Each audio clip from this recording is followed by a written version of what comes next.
And we're rolling. Fuck yeah. Let's do this shit. Let's do this. Cheers, brother. Cheers, dude. With some of that hydration. Got the water life, dog. Keeping it healthy today. Dude, yeah. I've been drinking hella water. I'm gonna drink more. Way more. That's all I drink. I was drinking those fucking Bang energy drinks way too much. Right? They have like 300 milligrams of caffeine, and I was drinking like 2 or 3 a day. Yeah. I'd be on some coffee in the morning and then water. I mean, I pretty much don't drink anything else other than coffee and water and Fuck yeah. greens and shit. Smoothies. Yup. Teas. Bro, yeah, I was saying I was fucking drinking soda again earlier. And I was just fucking went head in. Oh, and I totally forgot beer. I'd be drinking some beer. But Hell yeah. I was like, there's something missing. Oh, yeah, that thing I drink way a lot of beer. That Yeah. fucking beer shit? I don't like buy a 30, though, and just drink it home. Bro, yeah. Like, I'll drink a few when I go out or something. Or when I'm playing with the band, have like, when we're done, usually have a beer. Fuck yeah. A couple of them. I quit drinking for a few years, and then I was going through some stressful times, so I started drinking again, and then I quit again recently. Nice. Yeah. You gotta do what you gotta do. Dude, yeah. I think about quitting, just even though it's not even really all that bad for me, it just makes me a little groggy. I just don't have any self-control, dude. I'll like kill a bottle of whiskey in like 2 days. Like 2 sittings, 3 sittings, and it's gone. It's just gone. And then I'm sitting there like, I just fucking, because I don't drink the cheap ass fucking shit. I drink like at least the $40, $50 bottles of whiskey. So then that's $40, $50 gone. Exactly. I feel like shit. I feel fucking stupid because I quit drinking, and then I'm slamming bottles of whiskey at night. The solution is just to not buy it or not do it, pretty much, huh? Like, yeah. That's how I became with like cigarettes and stuff, you know? Oh, dude, yeah. Where I'm like, if I buy them, I'm gonna smoke them. So I'm just like, I can't buy them. So I'd bum them from my friends and shit, or like, Dude, I feel you. because if they would just sell one, you know, like if I could just go buy one cigarette, Yeah, like a Lucy at the fucking store. Yeah, They do that, or they used to do that at this fucking little store in Roswell. yeah. Fucking. Even though it's not oh shit, I think I'm good for now. sure. But thank you. It's definitely not the economical way to smoke, but Dude, no. you know, like even if it was like $3 for one cigarette, Dude. I wish I had the option. The homie gave me a whole $1 for a cigarette the other day, and I was like, holy shit. Like, Yeah. it used to just be like 25 cents. Yeah, back in the day, Quarter. quarter, Like, quarter. was like, can I get a cigarette? Just like handed me $1. And you know, I'm not used to that. I'm just used to people like trying to be skeezers. Like, oh, let me get a cigarette type shit. Like, and they don't over want and any. Yeah, like they don't want to give you anything back or whatever. Ever. Yeah. Ever. It's always just like, let me get a cigarette every day. You're like, damn, dude, when are you gonna just get a pack? Dude, yeah. Like, you should just give me a whole pack. I'm gonna end up quitting pretty soon. I'm fucking slowing down a lot, dude. A lot. So I won't have to put up with that shit anymore. People asking me for cigarettes. Yeah. No, I don't smoke, dude. That's what I've been saying Dude, for a honestly, long time now. I can't, Nah, like, man. Hey, you gotta smoke. I'm like, nah, dude, I don't smoke. Bro, it's the truth. I can't remember a time in my life, really like my adult life, where it's like, no, I don't smoke. I've been smoking since fucking freshman year, at least, like religiously smoking. It fucking sucks. I feel it like I know too. degrading my fucking health as a Smoke at the cigarettes. age I am now. Yeah. As a kid, smoking Yeah. cigs too. Yeah. All I the can't time. smoke like a whole cigarette in one sitting anymore. Yep. It fucking fucks me up. They fucked me up, man, bad. Like every now and then I'll slip up and smoke a couple, you know, when we're out. Oh yeah, I or feel something. that, dude. Sometimes, you know, if it's just one or two, I'll be all right. But I can tell I'm like, oh, I smoked last night. Ugh, Yeah, you know, bro. Yeah, fucks my throat up. I'm tired of like waking up and being all like, "Ugh," like coughing shit up and stuff. Like, Yeah. It sounds gross for people who don't smoke cigarettes, but people who do smoke cigarettes understand, like, it kind of sucks being a cigarette smoker. Yeah, it kind of does. Like, For I several still reasons. smoke way too much weed, but cigarettes, just like, I can feel them, like, fucking my health up at Yeah. this point. And it sucks because, like, we go outside and I'm like, oh, yeah, smoking cigarette, and it, like, makes me feel better. And then I go to bed every night, like, don't smoke a cigarette when you wake up. Yeah, And then I wake up and smoke a fucking cigarette. That's just the way it is. it just becomes like a part of you. It's hard to give up. Big time, dude. Big time. Because it's like coffee or something. It's not like the caffeine that I really need. It's just that. It's just the smell, the taste, the cup, the hot drink, the dude, I tell it's the everybody, ritual. like, I don't I'm like- need the caffeine that much. I could kind of almost take it or leave it. Yeah. The caffeine's like, like a distant side effect for Dude, me, yeah. you know, of the coffee reward. I'm like wholly addicted to cigarettes. Like I'm addicted to the nicotine, like physically, and like I'm addicted to the twitchy aspect of like having something in my hand. Yeah. I'm addicted to the oral fixation of like puffing on some shit. Mm-hmm. It's just there's so many different ways that my body is like, give me that shit. And then I'm like sitting there. Lately, I've been sitting there like, no, like telling myself, no, go wash a dish or some shit. Like, Yeah, do something productive, Yeah. or at least earn it. yeah, like that's should- exactly. That's another thing is like I've Like been a trying reward. to set goals for myself of like, That helped me. don't smoke until you do this, this, and this, and this. And then you can say, like, I'm going to sit down and smoke. And then by the time you get to the end of that shit, sometimes you don't even feel like smoking. Exactly. I've realized. I get to the end of all my shit, and I'm like, I just want to sit down and fucking hang out for 30 minutes. Fucking A. Like, That's much better. dude, yeah. And we don't smoke in the house, so that helps. Now that it's winter, especially. Yep. Because you got to go outside and it's 35 fucking degrees to have a cigarette. Yep. I get two drags in, and I'm done. Oh, I know. Like, I am so fucking affected by the cold. I went and saw my dad last week just for one night and smoked a cigar, and I was outside and I was like fucking Dude, yeah. fucking shaking out there, teeth chattering and shit. Dude. This cold's fuck. And cigars will make you feel all like, too. Oh yeah. Like Fucking they'll A. make you feel all fucked up. I Yeah. hate cigars. It was a little backwoods, but man, like a full on cigar. Oh, yeah. dude, yeah. I mean, even those. Even the backwoods, dude. Like I was using those to roll blunts for a minute, and like, fuck, those are heavy, man. It'll Like fuck you up. Yeah. the straight up tobacco leaf. The wrap. Yeah, you gotta like legit like how like back in the day you just crack a blunt open. You have to like unroll that bitch, Yeah. and it's like some fucking A leaf. yeah. It's just a piece of a leaf, dude. It's crazy. Hollis was telling me they grow all these different types, like for the leaf and then for the actual part you smoke. Yeah, and yeah. then, The like, there's- outside leaf is different than the inside leaves. Yeah. And fucking oh dude, tobacco's crazy, dude. Have you I seen wanna all the grow my own? all the Oh yeah, Julian and I were talking about it, but it's a long process. It's dude, yeah, it takes like 6 months for it to flower or some shit like that. Yeah, and then you got to dry it out for a long time. We were looking into it, and it's like a year and some change just to get Just to the get a point. leaf that you can roll with. Yeah, Because like if you dry it out too much, it's gonna fucking break. If you don't dry it out correctly, it'll like be too wet, not wet enough. yeah, That shit is crazy, dude. There's backwoods merch all over the place. Like, have you seen Oh, that? dude, it's super popular with All the the kids. kids, now. yeah. All the kids. Backwood I bet you see backpacks that and- shit at high school All the uh-huh. time. Yeah, I was like, "What you know about backwoods?" Like, I mean, I don't say that to him, but it's what I want to say. Yeah, you're like in your head, like you don't know shit, kids. What you know about backwoods? Dude, right? Like, fuck. It's funny. Dude, all the nasty cigar blunts we used to smoke, like Black and Milds. You mentioned Black and Milds. I remember Yeah. like not having cigarettes and going to the store and just like getting a couple Black and Milds to soothe my nicotine addiction, and then I would like instantly regret it. Like, why did I buy this fucking thing? I know they smell good when someone else is smoking them, but when you smoke them, they're just They're bad. fucking wretched, dude. But we used to fucking put those things down like in high school and shit. Oh, dude, I used to smoke way too many of the fucking cheap cigars, man. Fucking Shitty ass prime times. Prime times, dog. Shitty ass Black and Milds and Dude. Phillies. The prime times were my shit because you could just buy a little pack of the filtered cigars. Mm-hmm. It was just like cigarettes for kids who didn't have fucking cigarettes. I know, yeah. Cherry prime times, strawberry prime times, raspberry, blackberry. That shit makes me sick now. Like thinking Dude, about to it. think about like It starts to make my stomach turn. A little. yeah, dude. 'Cause Like I think I just what's in there overdid for it to taste so cherry? Yeah. Because that shit is not naturally fucking flavored at all, and we're sitting there smoking it. And it's a real low quality, like tobacco. Shitty fucking tobacco, dude. That's the one thing I know. It's not like the American spirits aren't like good for you by any means, but I can feel the quality. Like, when Honestly. I smoke one, I can taste it. And Well, yeah, feel it, they and don't throw in all that nasty extra shit to get you addicted.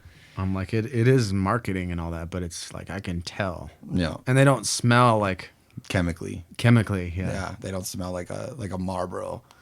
Like I Yeah. smoke Marlboro Reds; those have a very like distinct smell to them, Yeah. and I hate it. 'Cause, You can pick them out. yeah, You like, can that's pick it why I out. started smoking outside of my house. Is because like I was literally smelling cigarettes on myself, and I never thought that would like. I was like, oh, I don't smell like cigarettes. I totally smell like cigarettes all the time. Hardcore. Yeah. It's bad. And it yeah. follows you around. Yeah, like, dude. Like I had a homie smoking a Marlboro Light the other day next to me, and we were outside, and like I got in the car, and I was like, "How the fuck did his cigarette stick to me when we were Bro, outside?" I always knew when Brent was smoking. 'Cause, Yeah. like That's who the it door was. would waft open. Yep. Yeah. The door would waft open, and you would just be hit by that Marlboro Light 100. Yeah. And you're like, "Fuck, that's a very distinct smell." Is the It is. Marlboro Light 100? It's bad. That's so, like you can pick it out. Oh, yeah. I bet you I could do a blind. blind like smell test for smoke. That's a Marlboro Light 100. Yo, that's some dank shit. That's some Marlboro 100. Like, dude, definitely. Just to pick out a Marlboro Light 100. Dude, yeah. And like, what the fuck is in the Marlboro Lights that makes them smell so different than my Marlboro Reds? And they do 100% smell different. Way different. Way bro. different. Way different. Like I said, I could always tell like Brent's outside. Yeah. Like Me the too. door wouldn't even have to open because Yeah. they just smell, dude. There's just a very distinct Yeah. light smell. A smell that is not light. Yeah. Oh man. So you've been playing some drums? Yeah, little bit? I've been trying to. Tim bought the fucking Alesis DM10 Mark II.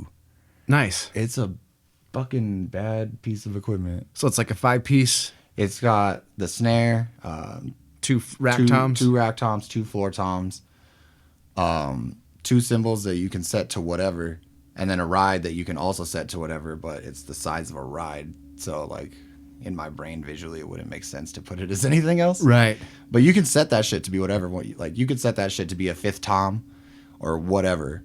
It's got this little modem on there, Yeah. and it's got like I think it's like 120 something Like presets. like preset kits, and then you can also set like 20 plus of your own personal patches or whatever. like your own kits. You can make the snare sound like it has probably like 100 different snares, 40 different toms, fucking a cymbal for every different cymbal that you could want. You can choose the size of your cymbal. You can like set the sustain levels or like reverb levels.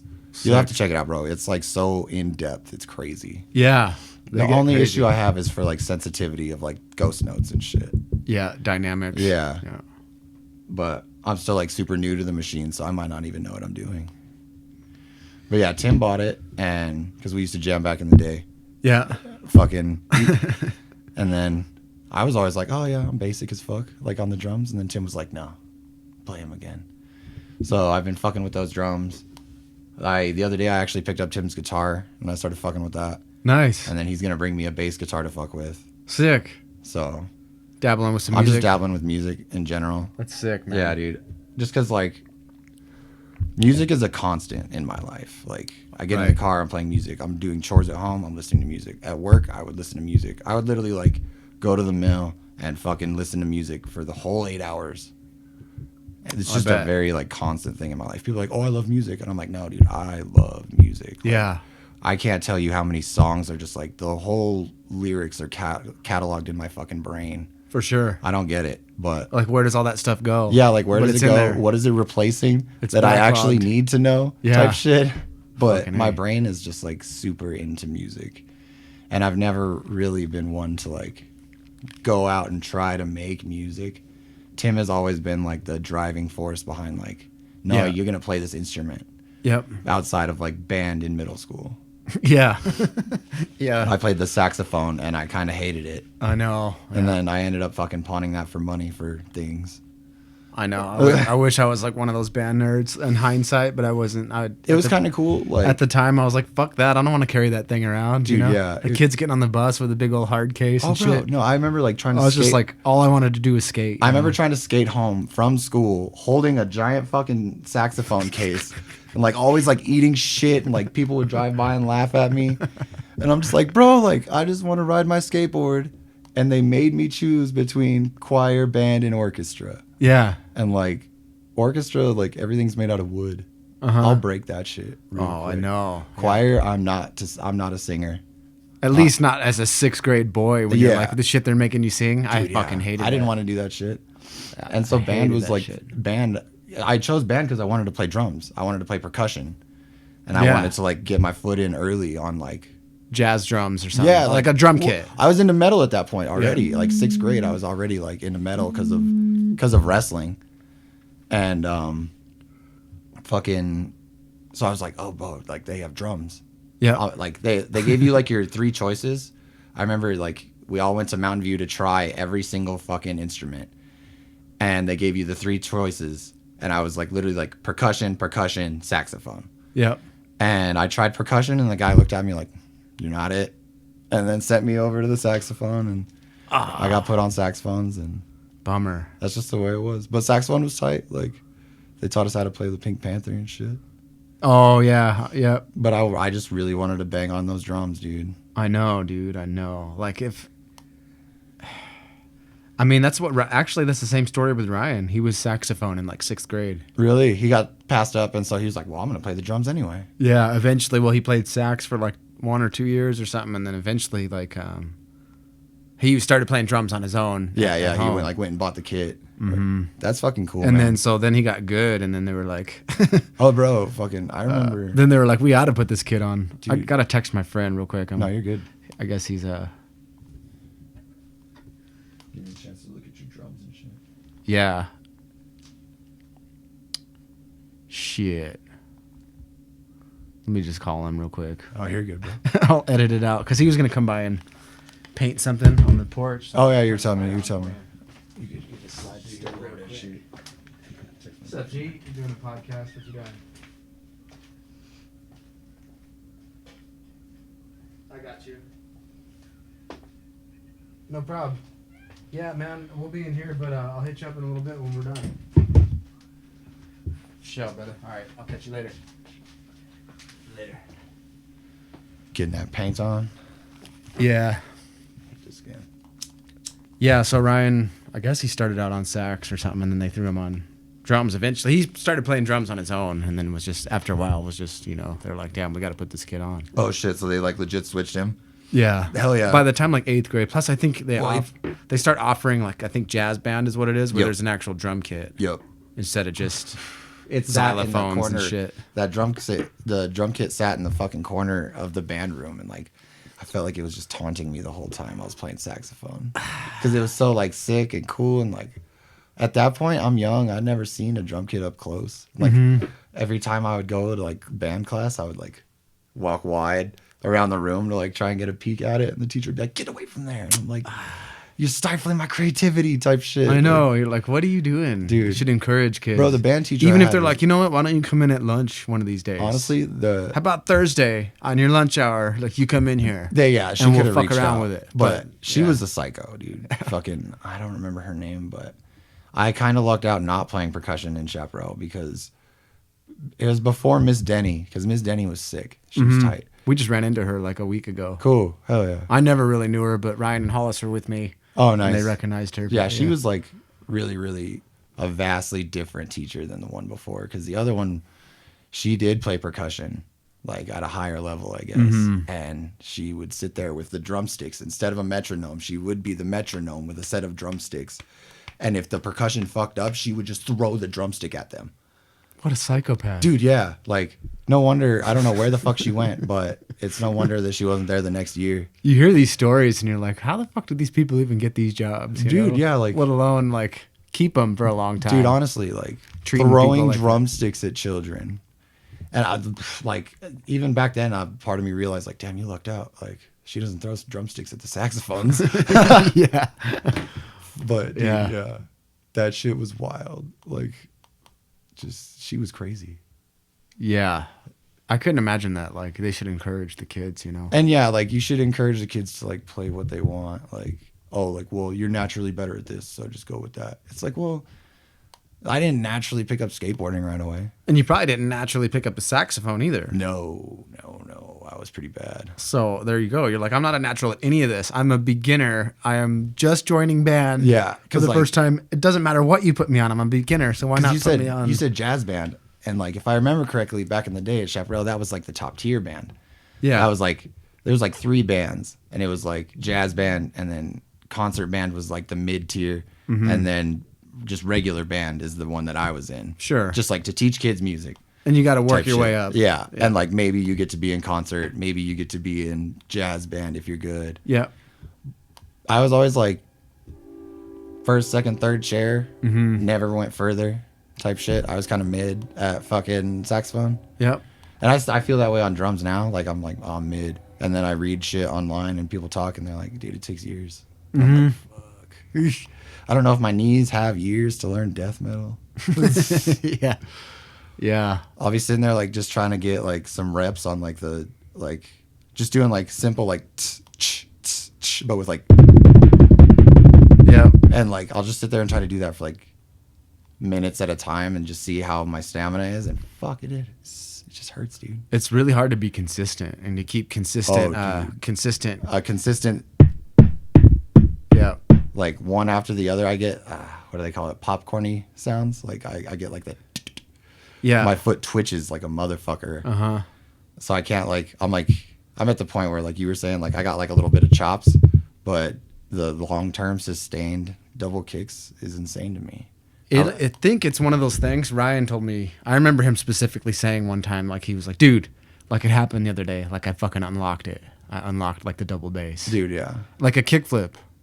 That's how I imagine it. Because for years, I would just try to kickflip, you Yep. know, for the first couple of years of skating. Exactly, bro. And I could flip it. I could even get the back foot catch or catch it with maybe the front foot if I tried the other way. Yep. And It's always then- one foot or the other. And I could never get both feet over it. And I'm like, what the fuck? And then like one time, I think I didn't really try all that hard. I just threw one out kind of expecting not to land it. Yep. Kind of like I always did. And then you're just like, what the And then it just fucking hit both feet. And I kind of landed on my heels and my toes were on the ground. So I was kind of on the other side of the board. But I was like, epiphany moment. Like I just fucking landed on a kickflip with both feet. And then Yep. I tried it a few more times and bam, it just slapped my feet. And I've had it since that day. Dude, yeah. But I just kept doing it. Bro, yeah. But it was like it literally just unlocked one day. That's what I've just been trying to do. I think is just I think sit that's there it'll and happen with the drums one day. just sit there and do the shit until like It'll just be on something in my command. brain is like, hey, what's up, dude?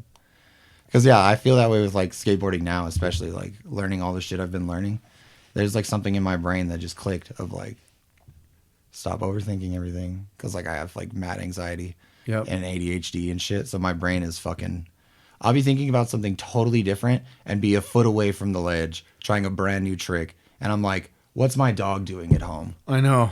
And fucking, I just like something in my brain clicked to just be like, shut the fuck up and just like enjoy this shit. Stop the And do noise. it. Yeah. Yeah. Like you enjoy this shit, let it do what it's supposed to type thing. 'Cause Yeah. I always like overthought my skating so much. Like get out of your own way kind Yeah, of thing. bro. Yeah. Like especially like jumping down the big shit and stuff like that, or like I can't tell you how many times I've like tried to grind a fucking big old hubba, thought like, oh, you shouldn't do this, like right as I pop, and then end up on the fucking ground. And you're like, yeah. And then I'm like, oh, how'd that happen? And then just recently, my brain was like, it's because you're standing in your own fucking way. You've got to be like in an execution mode. You're like, Dude, I'm yeah. gonna see this through. Yeah.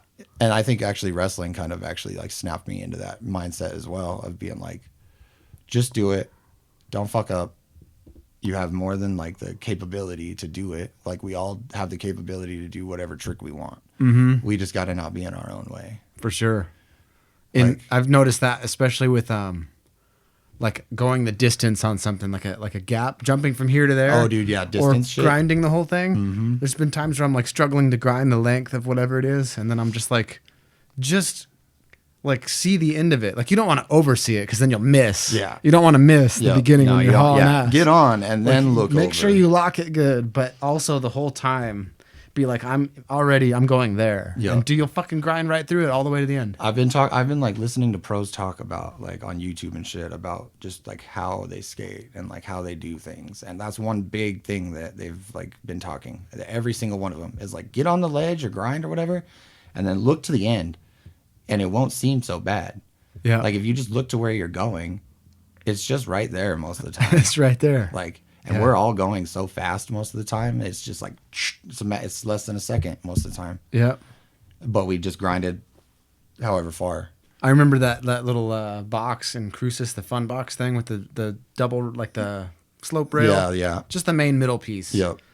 And like, That big old fucking rail. yeah, I was trying to just jump from the one slope to the other, just ollie. Yep. And like, I was a little kid still, really, and I wasn't real experienced with skating, and I was just like, I was going so fast, just way over pushing, Yep. Had way more than enough speed. Dude, yeah. But I wouldn't like fully like be like, I'm going from here to there, and I'd kind of just like hit the top a little bit, almost make it, but not all the way. Oh, dude, yeah. And then like I remember going back like one time, like way a long time later, after I kind of had that realization, and I was just like, you just go from here to there, like just jump over it, Dude, yeah. and you don't even have to go that fast. No, you don't But gotta go when- fast. You don't gotta go high. When you make the connection, when you're just like I don't know, it's weird. Dude, yeah, skating is crazy. Like, it's hard to explain to, like, probably a lot of skaters aren't gonna watch this, but like, it's hard to explain to, like, how to, like, be so in your head and then get out of your head and then realize, like, this thing that is like so built up in my mind as like a huge mountain to climb is not really, if you put it into perspective.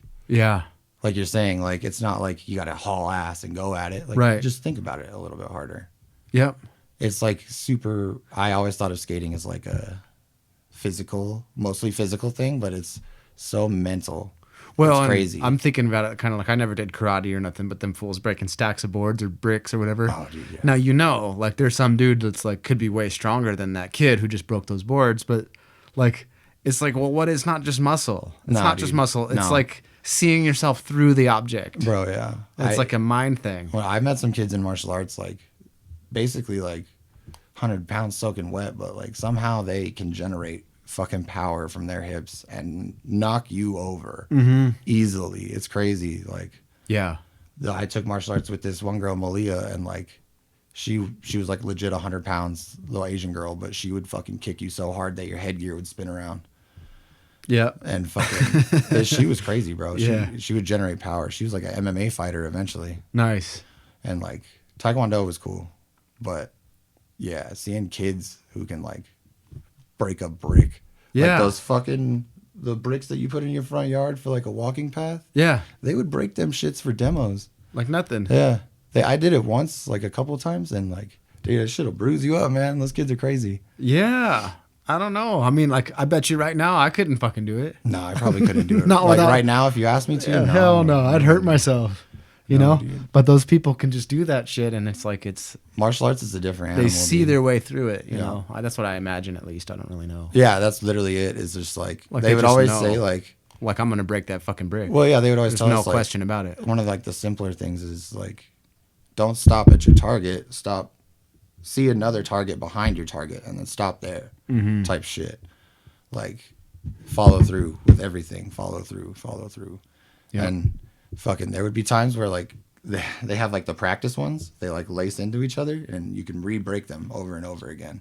You know, like smash it on the ground to get it back together. Okay. And then like they have like different levels of strengths for the locks. Sure. And like kids would try to like just punch the fucking like the black or the brown ones, the high level ones, and almost break their fucking hands. Yep. And it was like, don't punch those. Yeah. Because like, I don't know, like I think it was like those black and brown ones, it like would equal out to like 4 or 5 inches of actual wood. Oh, in- shit. as far as like the tension in the locks go. Uh-huh. And so kids would try to punch them shits and like break their hand. Yeah, it ain't worth it. You got to build your way up to that. Yeah, dude. Or kick it or different Well, things, right? just like punching flat, hard surfaces is just counterproductive in general. Would most people break it with a kick bro, or something like or a palm? Your palm is actually one of the stronger parts of your hand, bro. Mm-hmm. Like I've had boxer fractures, like so many in my 4th and 5th metacarpal. I've broken that shit like 3 times. From punching From walls. punching walls, punching mad like shit, just everything. Yep. And like the palm of your hand, I've never hurt the palm of my hand hitting some shit. And this side of your hand is like some of the stronger parts of your hand. Mm-hmm. Like if I had to fight somebody now, I don't know if I would punch them because my hand would probably just break. Yeah. Because this shit's not it, Just fucking palm them real good. dude. Yeah, just there's this guy named Boss Rutan. He's like from the early MMA days, and he straight up would not punch anybody. He would just use palm strikes and like knock people the fuck out. I bet. With open hand strikes. Yep. If you've never seen that guy, look him up, dude. What's his name again? Boss Rutan. Oh, yeah, okay. Yeah. I Big, definitely like, recognize the name. Big like European guy. He's fucking gnarly. Those early MMA guys are fucking psycho. Dude, it was rugged because it was like UFC it's 1 always- was no gloves. it's always been rugged, but yeah, you go back then and it was like, damn. UFC 1 was bare knuckle fucking fighting. Like, I don't think many of those guys even had like tape on their hands. They were just going. That's crazy. Dude, yeah. Like going back and watching UFC 1 is like, holy shit. Like, It's kind of the ultimate sport because sport is like simulated war. Yeah. Kind of like one side versus other with one winner, Yeah. basically. And there's different levels of like outcomes, you know, but like you boil it down to the ultimate. It's like MMA, like it's fighter- gladiator shit, no doubt. It's gnarly. I have like a mixed love and hate relationship with mixed martial arts. Like being like the traditional, like having traditional martial arts done like my whole life. And then like UFC became a really big deal, like when we were teenagers, basically. And then like seeing like how brutal it was, and fucking a lot of the people that I did martial arts with were like, don't engage that shit. Like, don't even bother with that shit. And a part of the teenage me was like, I'm gonna go fight some people. Of course, yeah, of course. But yeah, I have like this weird like love-hate relationship with UFC in my head. Yeah, Like the whole like obviously knock a dude out and then like proceed to pounce on him and give him like 4 or 5 fucking hammer fists to the face just because the referee isn't there yet. Like, just look at the ref and be like, do your fucking job. Yeah, they really need a good ref. Yeah, like a couple of them are real good about getting in there and like not letting somebody get hurt. But oh man, I've seen some people get really fucking hurt.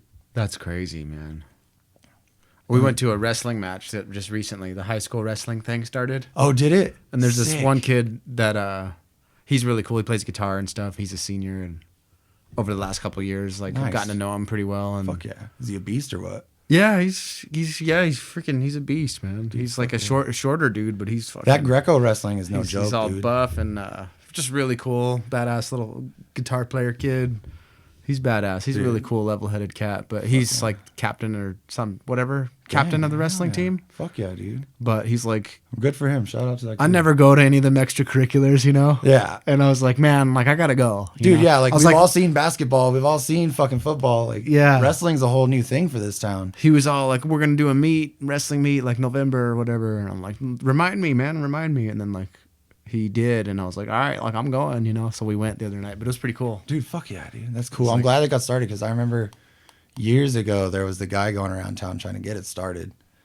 And like, dude, I'm stoked for it. Like, He showed me the team. He's like, here's the photos of team last year, and it was like, and then he's like, here's how it is this year, and it's like literally way bigger. double. Awesome, I'm like, dude. dope. So I want it that's to like do good because like program's building. that wrestling shit, that Greco shit is no joke, dude. It'll teach them kids some discipline. That's exactly and what I was make thinking. them like strong humans. Like, it's not just working out and shit. Like, you learn how to manipulate a person. Yeah. Fucking, you just learn how to fucking twist people up. It's crazy. One of them was good, man. One of them was like, this kid was like, he kept slipping out of it over and over. Like, Dude, yeah. Like the opponent was like really good, you know, and he kept almost getting him, but he was really good at defense. He just kept giving him the slip over and over. Dude, I was like, fuck yeah. Dude, that's always like cool to see counters. Counters Yeah. are sick, bro. Like, I didn't know shit about it's the just rules. like dramatic as fuck, right? Yeah. Oh, it is. Like we it's- kind of had some anxiety a little bit Dude, at yeah. first, like just as spectators. Bro, it's like, it's a very dramatic sport, bro. Like, It was all quiet as shit. I'm like, dude, like we need some music or something. But then once it started getting going, everyone starts yelling and stuff, and I'm like, all right, dude, yeah. Because at first it was just like, all right, you versus you, and it was just quiet. Yeah, dude. it's like everybody's all like, I was like, damn, this is intense, dude, you know? yeah. It's really cool. Like, Because you're all out there by yourself. It's just you and your opponent. dude, yeah, it's just fucking- you and that dude, and you're gonna go until one of you taps or gets pinned. Yeah. Like, It's gnarly, dude. dude, yeah. And like the only other thing that I can think of that would be like up there like that is jujitsu. Brazilian jiu-jitsu and Yeah. Greco-Roman wrestling are a totally different thing than like martial arts and taekwondo that I did. That's like learning how to fold a motherfucker up type shit, dude. Like the Leverage, whole like yeah. I'll fucking fold your clothes while you're wearing them, like type shit. Yeah. That shit is real with like motherfuckers who do wrestling and jiu-jitsu. Yeah. I was in military school with like a high ranked like wrestling kid from fucking Edgewood, Albuquerque. Yeah. And fuck, dude, he was like the nicest, like most wholesome kid. For some reason, he was there voluntarily. Yeah. To like get out of high school early or Sure. whatever. And like, he was so nice and shit and chill, but somebody would come in the room and like start fucking with him and poking at him, and he would just like stretch him out real quick, fucking make him leave.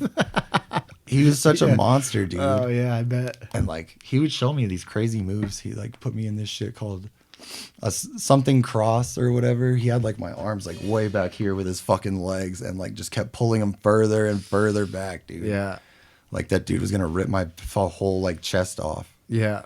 That's a really awesome way to learn how to self-defense, Dude. because you could stop a fight without really fucking someone up. Yeah, you just neutralize somebody. You could fuck them up. Oh, yeah, and you could easily let them know that, and then they're like, all right, I'm done. yeah. You know, but that's like a good way to be like, yeah, you know, like, Dude, yeah. I own your ass now, so Dude, yeah. you're gonna calm down, right? The Like, few times I took a jiu-jitsu class, I tried to come in all like, I fucking black belt in taekwondo, blah, blah, like all hard, and like I got stretched up real fucking quick.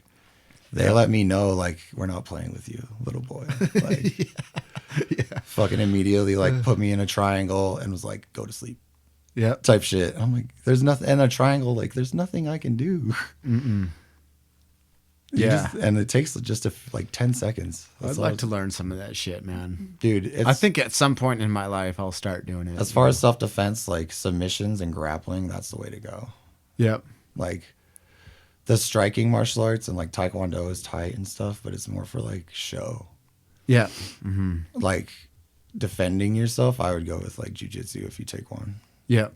There's a couple spots here in town now where you can do that shit too. Yeah, I think one of them's Dynasty, Desert Dynasty or something. Something like that, yeah. Free plug. Yeah, free plug, yeah. To all those listeners. Right.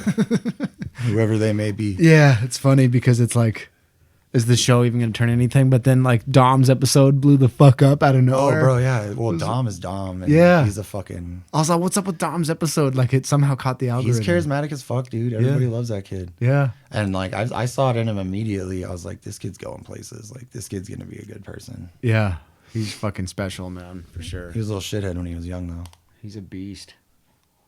He was a little shithead. His rap music's actually really cool. Yeah, You can totally hear it's him too. The episode like, I was like, which one's he on? And then like he comes, I'm like, that's him, dude, and it's fucking good. The episode that Yeah. I like never realized like, oh, this fool makes music. Yeah. He actually makes music with Little Roman's little brother, Oh, sick. Jacob, and I'm really close with Jacob. Like I have like this like little brother thing with Jacob. I feel like. Yeah. But fucking, I ran into him like right after the Dom episode dropped. Yeah.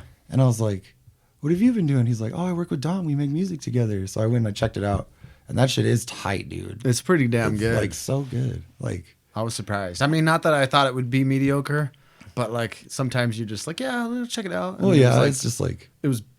well, yeah, you know, like, better than I thought. it's a small town, you know, you expect small town shit. And then people surprise you, like Dom always surprising me. Yeah, like, with of course. everything. Dom is just like that dude that is, if he wants to be good at something, he'll fucking be good at something. Yeah, and then you think about it, it parallels with his skating or something where you're like, well, I mean, that fucker skates for real, so, Dude, so hard. you know, so his rap's got to be for real. So real, too, fucking and hard. I Everything remember- he does.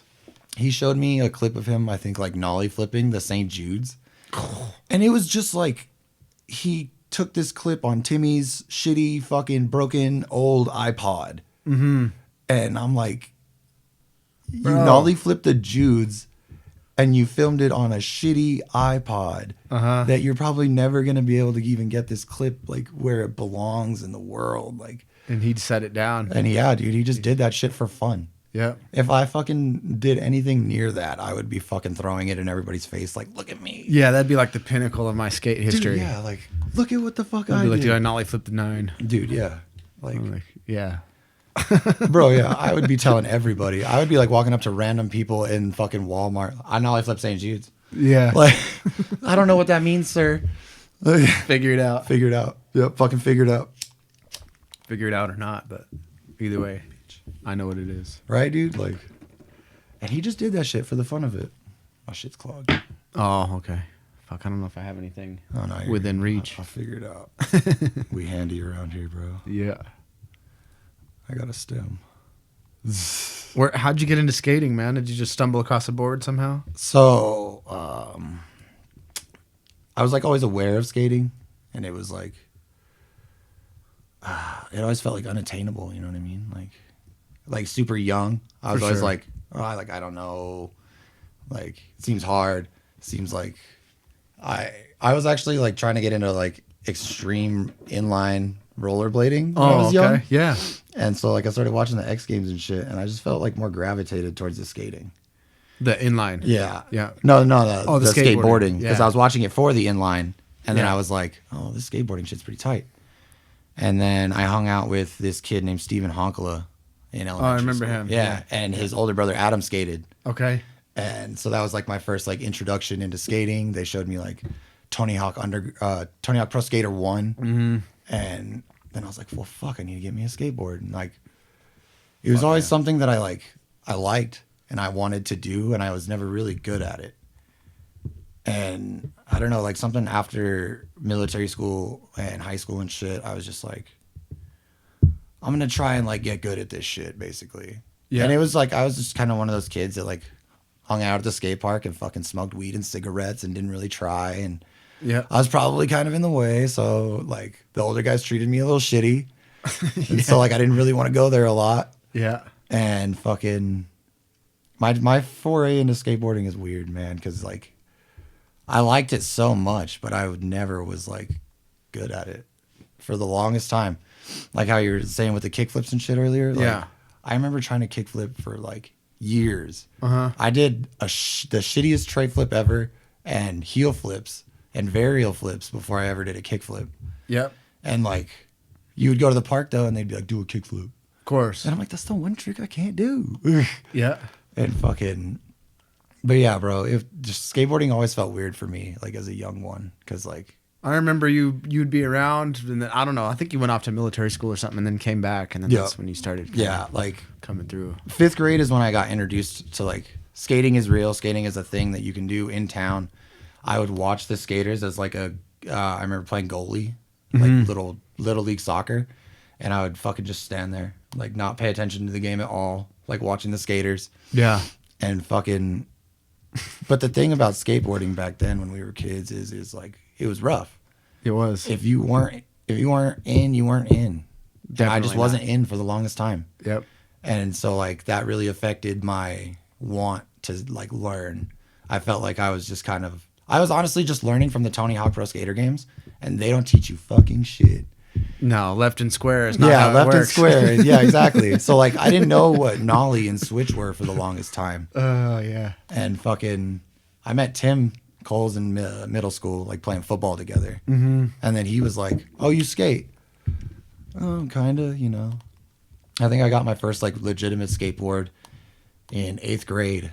Fucking, because from there it was like 5th grade, it was like novelty boards and like airspeed decks and shit. Sure. I remember like going to the park with my Mike McGill board and getting made fun of and shit. Of course. And and like I understand now, like I was that same asshole when I ended up being the age that they were being assholes to me. Yeah. So it's not a big deal. But it's just part of the cycle. It's just a cycle, and that's how skating was back in the day. And it's like, had they not been a shithead to me, and had I not put up with it and kept coming back the way I did, I wouldn't be who I am now. Sure.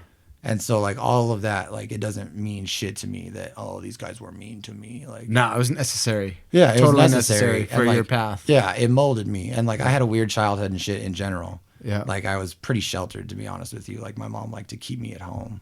Yep. And so like I didn't have a lot of opportunity to go there in the first place. So it's probably just like, why does this random kid show up here every fucking 6 months? Yeah. Type shit. But yeah, dude, I didn't like really start taking it seriously until after military school, after I came back, and being like, I'm gonna learn more than just like the handful of tricks that I know, and I'm not gonna use skating as like I don't know, man. I don't know how to describe it really. Like I molded my personality around skating in my youth, but I never took it seriously as everybody else. Like I never was like, I'm gonna get good. I know what you mean. Even though I had like the aspirations of being good. Yeah. I just never took the time to actually do it. Yeah. I was a driveway skater for the longest time. Yeah. Fucking, I like my grandma had like steps and ramps to get up into her apartment, and fucking I would just like take those down into the driveway and skate them shits. I was kind of on the fence too, because I always had like friends that were like core skaters, kind of. Well, they were always, dude. The core skaters. It took a while for them to become my friends too, like my actual genuine friends, because I was a little younger. Yeah, because we're the same age, and they're like 2 or 3 grades above us. At least, yeah. And some of them were. Some are 4 or 5 grades above us. G-Man's fucking way older. And that was a big difference when you're a kid. Not way older. Sorry, G-Man. Not anymore. He's not way older, but Yeah. then But in the grand scheme of things, like when you're a fucking teenager, you're like, that dude has a car and like Oh, bro, a job and fucking cigarettes. Oh, dude, like as much of He has a mark, sick ass stereo system. Dude has a house, bro. Like as You're much like, of a mark as I've it got makes a me bike. sound, like I remember like Michael Edmond taking me to G-Man's house for the first time and me being like, "Yo, I'm in. Yeah. Like, I'm fucking in." Yep. And yeah, it was like that. It was like he was a whole ass adult when we were just teenagers.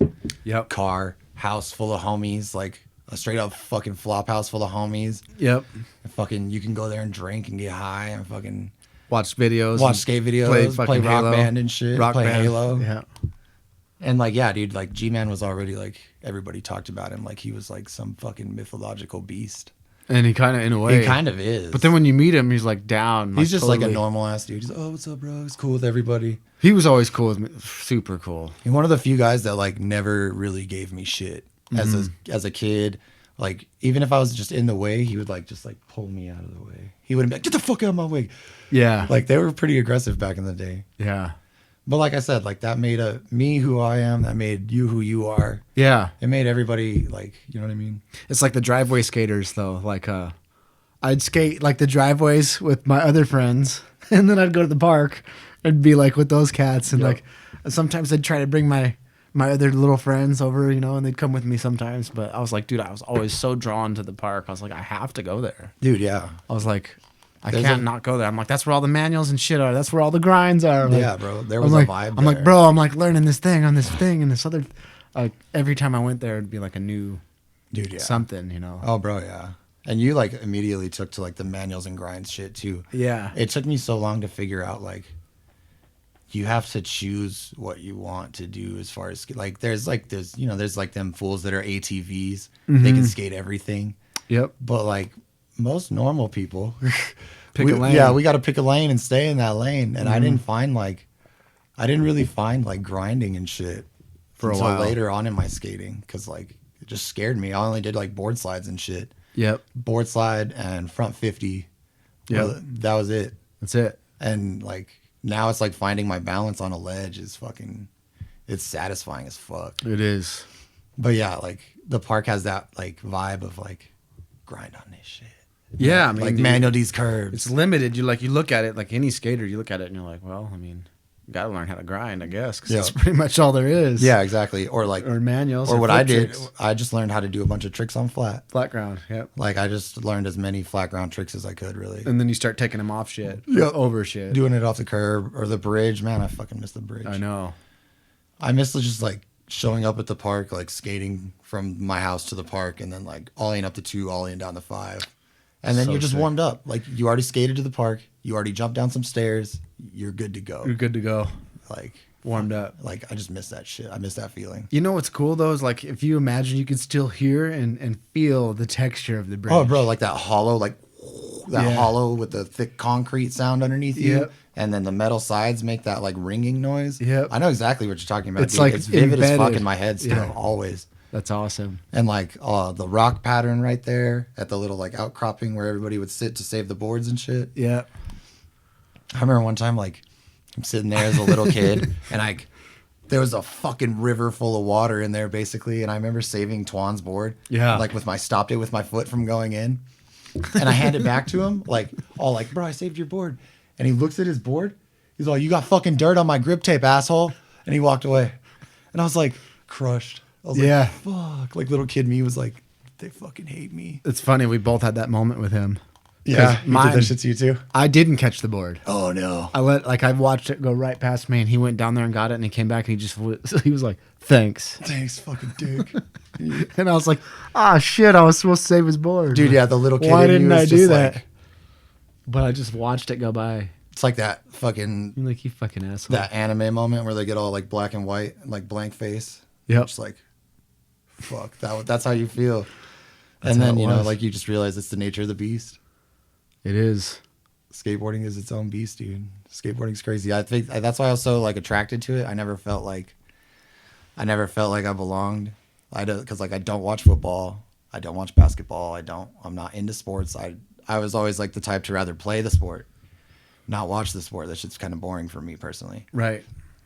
And so I never like fit into a group anywhere. And then skateboarding was like, yo, we take all applications. Like, Exactly. we're taking all applications if you can hang. Like, there's the little asterisk, like, if you can hang. If you can hang. Yeah. And that was also like an endearing factor too of being like, oh, I can hang. Like, Yeah. I'll fucking put up with all your bullshit. I'll make do. Yeah. Yeah. I'll still be here. Fucking, I remember the time little Roman tried to like punk me for my fucking shoes. Oh, hell no. I had some brand new ESXL Plus, Yeah. like right when they came out. And Yep. fucking, he was like, give me your shoes or leave the skate park.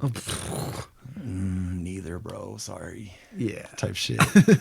No offense, dog. Here's a line, bro. And, you know, like, that's it. That's my bottom line. Yeah, like my bottom line is no. Yeah. And I'm not gonna give you these nice shoes that my mom Hell paid no. $65 for. I'm not giving you my shoes and I damn sure ain't leaving. Dude, right? Like, I just got here, fool. Yeah. And fucking, and it's Lil Ro. Yeah. So you're just like, fuck off, man. Uh-huh. You might beat me up, but whatever. Like, Yeah, at that time. Yeah, because he was all like hella punk rock and shit back then too. Mm-hmm. So he was kind of intimidating to like a kid younger than him. Quite a bit older, too. He was like 3 years older than us Yeah. or something. Which, So I was like still like, which, again, in like high school and middle school is a big difference. bro, yeah. So I was still like apprehensive about being like, you might kick my ass, but nah. Yeah. Like, I ain't going nowhere, bro. No. And then come to find out, like, me and little Roman ended up being like super close. Yep. Fucking a couple years later, I remember like spending every day at his house, like at the fucking projects, just hanging out. Just for a good minute. That projects house was interesting. It was. I only went there a few times, but it was interesting. Fucking decked out in Bob Marley shit. Dude, it was clean. It was actually pretty dope. It was pretty nice for a PJ's projects. house, dude. Yeah. Nicest PJ's house I've been into. No Fucking offense to A. anybody else. Yeah, it was clean. It was dope. Dude. Little Roman has some taste, dude. He does. Little Roman got taste. I want to get him on, dude. That's a podcast for the fucking. That's one that he's got some stories. He is crazy looking now. Dude, parking lot pimping. No judging him. Like, I don't judge him. He's but got damn. fucking horns now, bro. Yeah. Like, I mean, I didn't see him for a while. I couldn't stop looking at him, and I So didn't it want to be rude and bring it up. kind of shocked me a little. 'Cause Dude, I yeah, it didn't- took me back. I kept like looking at him, and like I didn't want to like be like, oh, sick horns, bro. Like I know that's that's what he wants because he got them done. Mm-hmm. But like I don't know, dude. I just felt like weird being like, oh, fucking sick horns, dog. Yeah, and you don't want to like overbring it up, Bro, yeah. because it's like other people in his I've life. never are personally probably, seen somebody with like the facial implants and shit. yeah, Because like you see the fool on TV who looks like a lizard and shit, but then you like your homie from like 15 years, he's got fucking horns now all of a sudden and like Yeah. cropped bat ears and shit. yeah. It took me back. His black eyes, Black tattooed eyes, dude. and he's even started doing something with his face a little bit. I don't know what he's doing. That shit is wild to me. Yeah, That makes my skin crawl a little bit. Like, Yeah. like nothing against him or whatever, No. but like, I think that's like, 'Cause I can think still- that's what they want. Kind of, they want like people like me to freak out and be like, oh, because like, dude, I'll do that all day for you, bro. Like, don't worry, because yeah. that shit freaks me the fuck out. Because I man. can still picture him clear as day, like clean, yeah, no tattoos, Lil Ro. none. No like high He school had, Lil Roman. he had like shaggy brown hair and like some Globe Mojos with pink laces. Yup. And he was doing like fat ass shove it tail grabs. dude, yup, wearing like huge corduroy pants and And shit. he's running around with a high 8 camera. Yup. Yeah. And we're always wearing like a Misfits fucking shirt. Him and Stefan fucking hitting the streets. Dude, yeah, that was actually one of the skaters that did scare the shit out of me as a kid was Stefan. Yeah. because he was so fucking serious, dude. Like headphones, the big fucking headphones where he can't hear shit. He's going 90 miles an hour at every trick that he does. Yeah. You better get the fuck out of Stefan's way, type shit. Yep. He scared me for that of being like, I'm gonna get in this fool's way and he's just gonna fucking run me over, He was always so rad, man. Damn. dude. Yeah, like. Yeah. Powerful skating. That was like, I remember like him and Diggum, I would just be like in awe of how fucking fast they would go at everything. Dude, they did fly around that place. Because I'm kind of one of them, I'm a kind of slow boy. You know what I mean? Like, I don't really like to go fast. Mm-hmm. I like to have some control. When it comes to doing a trick. Yeah. But like, no, Stefan would fucking run up at the fucking Charles and fucking do that like nollie shove board slide going legit like fucking 15 miles an hour. Yeah, full speed. Full speed at that fucking thing. He's like holding his iPod in his hand. Yeah. Like, that shit would trip me out as a kid.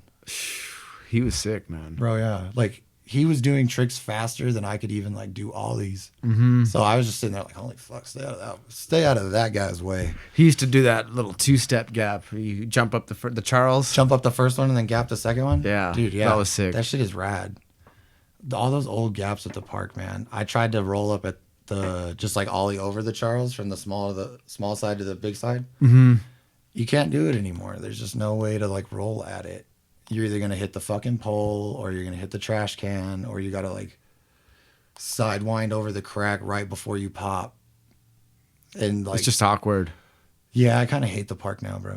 Yeah, it's hard. I love the park, and I'm thankful that we have like cool shit. It's obviously like making the kids that want to skate like be good.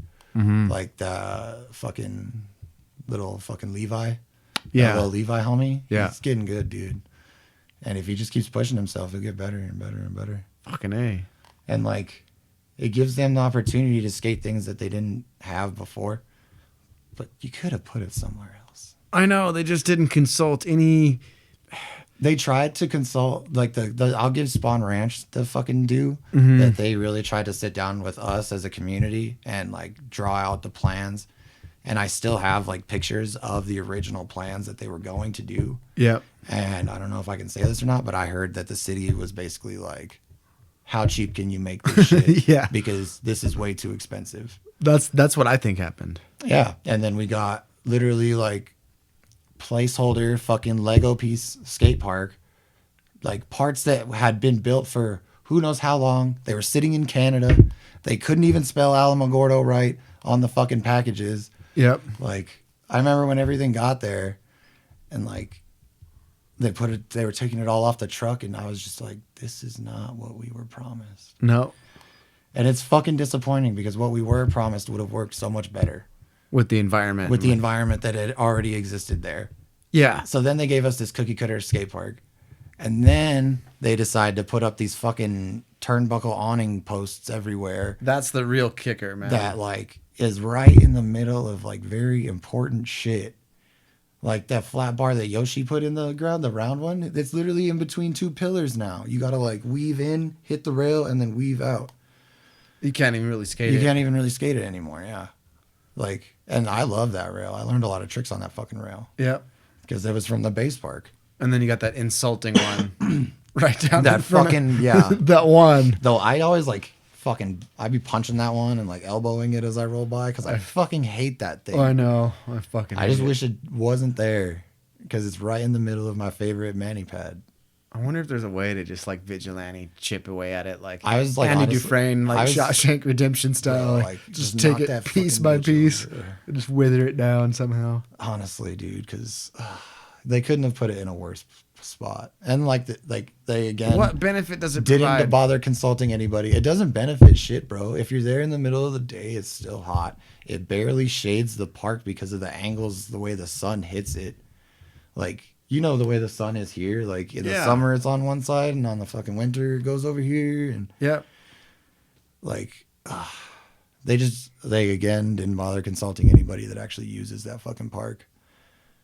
They just did whatever they wanted to do. Just to waste some money. Just to waste, probably, yeah. After they didn't want to waste money on the skate park that would have been worth a fucking damn, they wasted money on making the skate park that they got for cheap even worse. Like, yeah, you hit that one. like they bought a cheap That's car. exactly what happened. Like they bought a cheap car and then they fucking put a cinder block wall around it so they could never drive it. Yeah. Nobody will ever like, and it's like, fuck, dude. Like that's the only analogy I can think of is like you bought the shittiest like $200 car and you said you were going to use it and let everybody use it. And then you put a brick wall around it. Yeah. You make it impossible to use.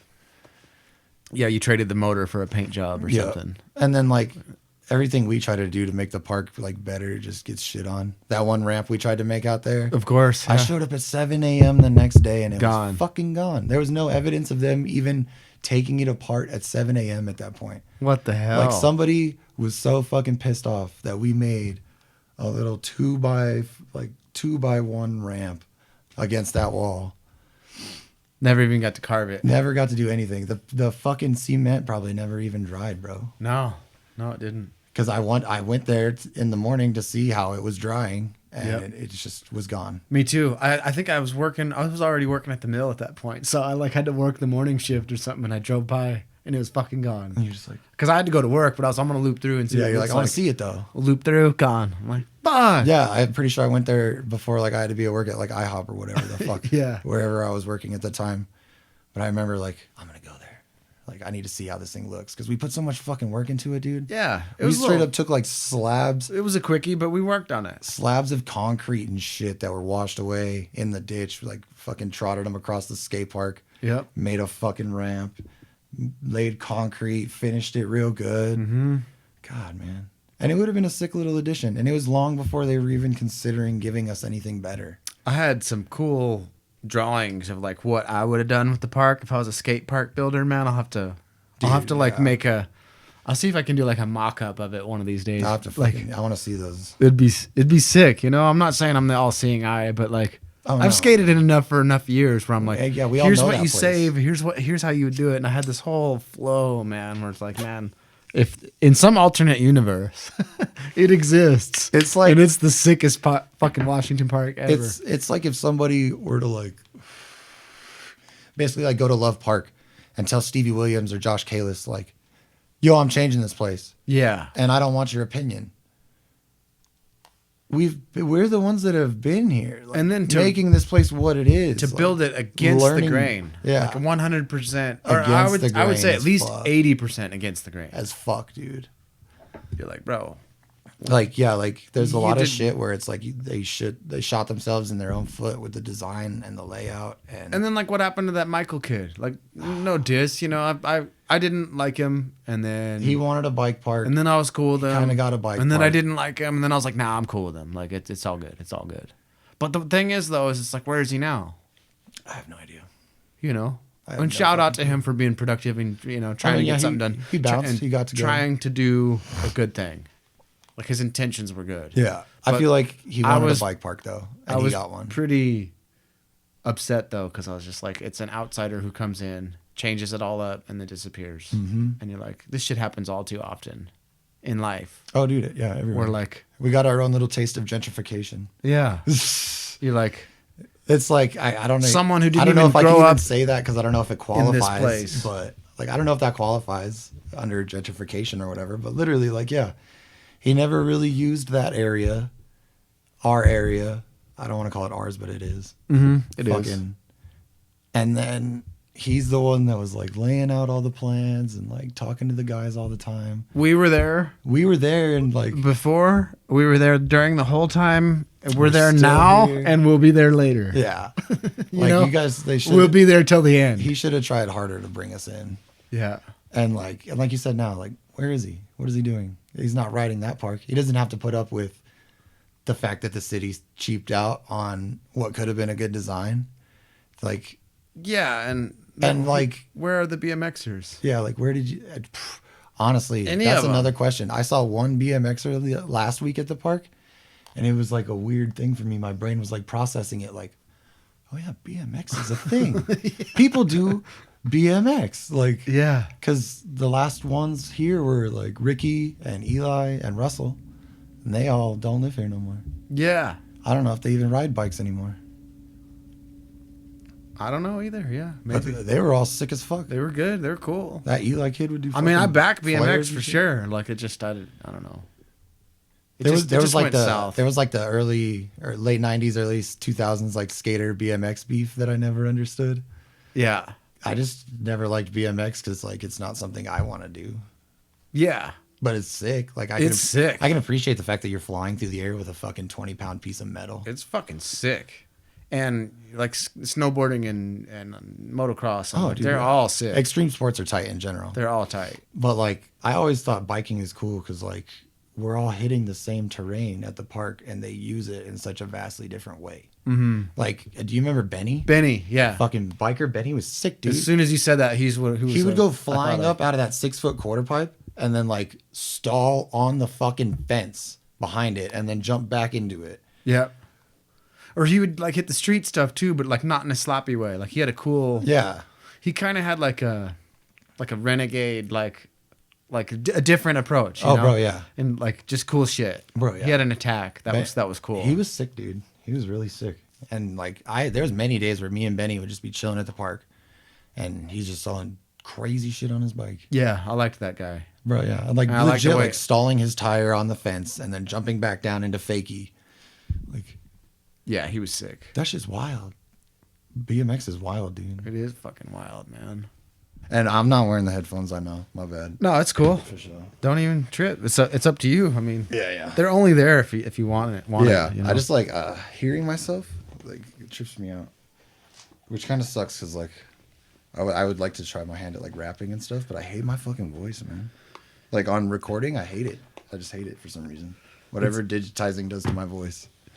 Yeah, there's little tricks that you can do to kind of enhance certain, Oh, yeah. cut certain frequencies, boost other frequencies. Go full T-Pain and just like auto-tune my shit. Yeah, fucking Hollis and we were in here chilling and making music, and he's like, "Let's just make a beat real quick." And I was a little bit like apprehensive, I guess. Not that I didn't want to, but I was just like, yeah, no.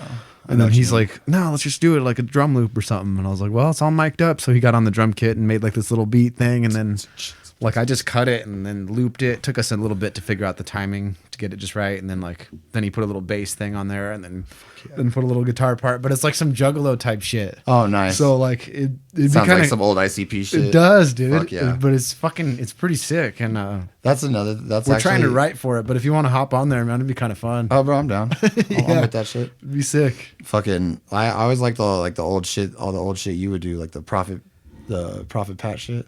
Oh yeah, nonprofit or something. Non-profit? Yeah, non-profit. That's what it is. Yeah, Dude. Yeah, Prophet Pat. That's kind of cool too. Dude, that shit was fucking hard, though. Some of that shit you would spit was hard. Yeah, that was that one song. Like Joey D made the beat. Yeah, you and Joey. I wrote the. It took me a while to write all What's that. that fool up to? Is he still He good? just texted me. I texted him today, and he's all. He's just. We always talk shit, but he's like, "What's up with that down tempo indie track?" Question mark. Is it a communal or? That's like literally. I haven't texted him. Is it back yet. communal or dang? R.I.P. Headley, man. Yeah. Shout out Henley, man. Good dude. That guy was wild. He made middle school fun. He did. He was cool. Fucking, I had like an advanced reading class or whatever with him and Michael Leone, Nice. and then like all these other like the popular kids. So like it would just be me, Henley, and Michael Leone, just like out loud reading like the Odyssey or some shit, like doing voices and like purposely mispronouncing words to say like ejaculation and shit. Yeah. Yeah.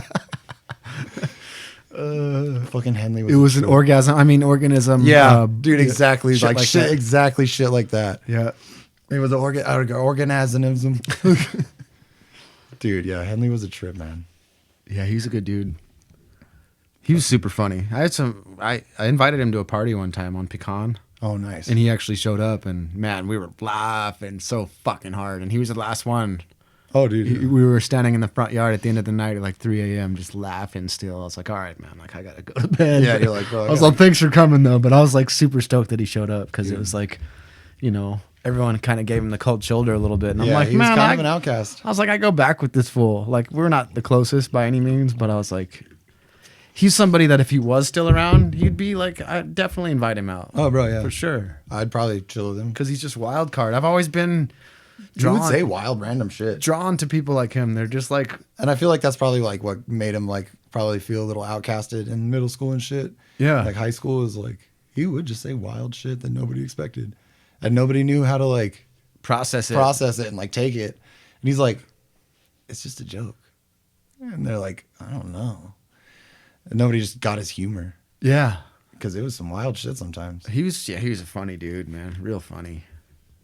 So Sean's been asking you about wrestling and shit? Oh yeah, Sean's like, oh bro, I need you to wrestle, and like my brain is like, ah man, I should do that shit. So you grew up on like I grew up with like WWE, fucking WWF, WWF. WCW, like every Monday night. Like I was a Boy Scout, and fucking I remember like being a little kid, and Boy Scout meetings were Monday at 7:00. That's when WWE Raw starts. yeah. And just like I'm begging my mom, like, don't make me go. Like I need to watch this wrestling. Like, Yeah. something about wrestling caught my eye. Like how I said I didn't watch sports. Uh-huh. Something about wrestling caught my eye because it's not the same shit like over and over and over again. Like I'm not saying that sports are the same shit. Like you get your surprises, you get your crazy plays. Every game's different, but every it is game's the same different, but it's the same like dudes structure. run this way, dudes run that way, dudes run this way, dudes run that way. Yeah. Wrestling is like a variety show.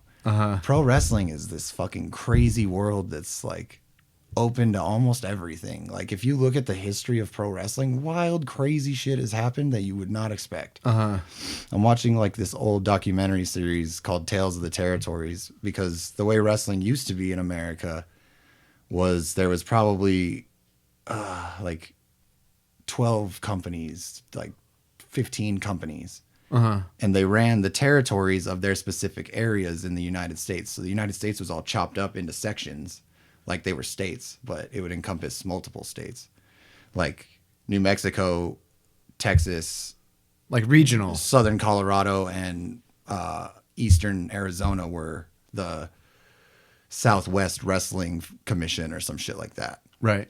And so like Portland, I guess, was like this crazy place where you could just get away with like doing wacky fucking shit. Huh.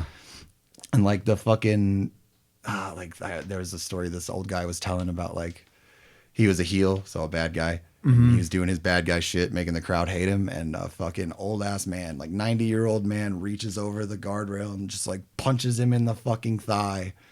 You know what I mean? Like, it gets people worked up in a way. What it used to. Yeah. It still kind of does, but not really. Like, it used to get people so emotionally invested. Like Puerto Rico is like a purportedly dangerous place for wrestlers because the crowd gets so into it, they will throw fucking rocks and batteries at you. Yeah. Like it's dangerous. Yeah, like people have died in Puerto Rico in like locker room fights and shit. Crazy. Yeah, bro. There was but wrestling is crazy. Rick Rubin. Is that his name?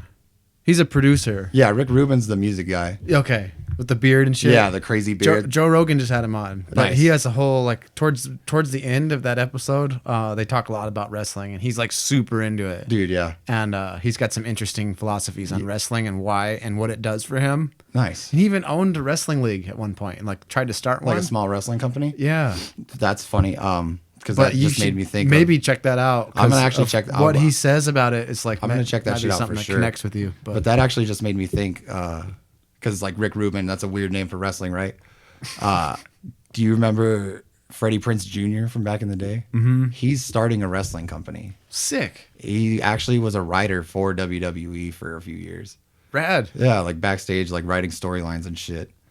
But he's starting a wrestling company soon, Freddie Prinze Jr. No shit. Yeah, dude, like, it's crazy how like wrestling is in everybody's lives in some way, shape, or form. Like I've noticed, like I used to get made fun of for liking wrestling, but nowadays I see people like on the internet, on Facebook and shit, and they're like, "Oh, I used to love wrestling," and I'm like, Yeah. "Motherfucker!" Like everybody liked this shit at one point. Yeah. It was a point where everybody was into wrestling. My friend Eric Grant got me into wrestling. Kind of. I mean, I'd seen it before a few times. It's but just that, like, he was into it. Dude, that mid 90s, late 90s Yeah. point of like where like WWE was putting out like more controversial, crazy shit. Mm-hmm.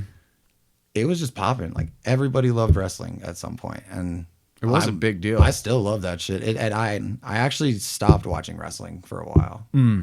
Probably around the time I found skating and shit, and like smoking weed and fucking being a little fucking shithead. Yeah. You know what I mean? And like wrestling fell to the wayside. For sure. It wasn't cool to like wrestling at a certain point. And you're just out of the house and yeah, doing the other shit. Yeah, I'm not like glued to the TV like Yeah. Monday night, 7 p.m. Like I need to watch Monday Night Raw. It wasn't like that anymore. It got a little boring. Yeah.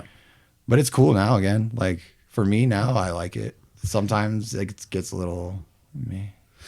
I think some things are like full circle. Like you're really into it, and then you get out of it for a while, and it's almost not even cool. Yeah. And then like you go a long time, and then you come back to it later, and you have like a new appreciation definitely. for it. And Yeah. then, plus, like you don't care about the perception of anybody or anything anymore. That you like that doesn't matter anymore. Well, You're just like, fuck it, I like chilling this. with I don't Jared a care. lot. I was chilling with Jared a lot at the old apartment, and he was just like, he kept talking about wrestling and like how cool it was again, and like how fun it was to watch it again. And I was like, fucking tight, because WWE was making. They have this like other show called NXT, and it was just fucking popping back in like 2014 or some shit when Jared showed it to me again. Yeah. And I was like whatever they have been missing for the past fucking 8-10 years, this is it. This is it. Like, and it just made me fall in love with wrestling again. And it exposed me to a different side of wrestling as far as like, I only really thought of like WCW and WWE. Right. They were the ones on TV. The Coke and the Pepsi. You know what I mean? Yeah, wrestling. exactly. Coke, Pepsi, Walmart, Target. Yeah. Fucking. And so like when Jared started showing me all this other wrestling that happens, like just all over America. Pulled the curtain back. Pull on the some curtain whole new back. Yeah, shit. like how you guys play VFWs. Like there will be random wrestling shows in a fucking VFW somewhere in some random fucking podunk town. Yep. And you would never know it. And it's like some raw ass And shit. it's some crazy ass shit. Like some of Yeah. these guys go pretty crazy and like beat each other with light bulbs. Yeah. And fucking shit. But Yeah. like, yeah, something about wrestling back then as opposed to now, there was such a more emotional connection. You were like emotionally invested in the shit. Mm-hmm. Nowadays, I watch it because like the storylines aren't as like emotionally investing, but I appreciate the physicality of it. I appreciate the Athleticism. training, and the coordination, the training, like the discipline that it takes to really like learn how to do this shit without potentially breaking somebody's fucking neck and killing them. Right. Because that's like a very big deal. I have seen people die in wrestling rings on video. Like that's shit. Yeah. Like it Broken happens. neck, It happens. fucking- And like Yeah. people are like, oh, that shit's fake. And I'm like, dude, no. Like Rey Mysterio, that's a name that everybody really knows, kind of. Mm-hmm. He fucking was wrestling in Mexico. He gave some dude a simple drop kick to the back. And dude took the drop kick, and the way he hit the ropes on the way down to land on the ropes for Rey's signature move, snapped his fucking neck, and he died right there. Yep. And now Rey Mysterio, one of the greatest lucha libre fucking people in the world, has to go with that on his conscience. Yeah. Like, forever. and then people are like, oh, it's fake. Dude, no. You're like, all right, it might be scripted to an extent, Yeah. and like there's dynamics of like this is the way it's gonna play out or whatever. Dude, yeah. But then there's that freedom of like improv. Yeah, exactly. And then like the guys that are doing it because like yeah, can exactly. set it up and spin it in It's such only a way. it's only so scripted, and it depends on, probably it depends on like It's like- who you're wrestling with and stuff like that. But like most of the time, it is legitimate improv. Yeah. Everybody says that it's scripted or whatever, and it's like it's scripted for most people up until the point of like you're gonna win and you're gonna lose. Yeah. Most companies, they don't care how you get there. How you get there. So it's up Make to it you good. to get there. Make it good. So then some guys, they do want to be like, all right, we're going to get to like 3 minutes in or whatever, or however long, we're going to do this, this, and this, and then we'll do this. And then most of the time, from what I can tell, because I haven't really actually gone out and done it, I'll say that. Mm-hmm. I haven't actually gone out and wrestled in front of a paying crowd. Mm-hmm. I've wrestled in front of a crowd and like get my feet wet and done a lot of training. and done a fucking shitload of training. Yeah. But yeah, Sean had us out there at least 2-3 times a week, 3-4 hours a day, Yeah. fucking running, taking bumps. I would come home just like bruises all down my back of my arms, bruises all the way down my back, Yeah. just red marks, fucking raspberries and shit. I would come home with like Sean's handprint on my chest and have it there for like 4 days Yeah. and fucking shit like that. But yeah, it really just depends on who you're wrestling with.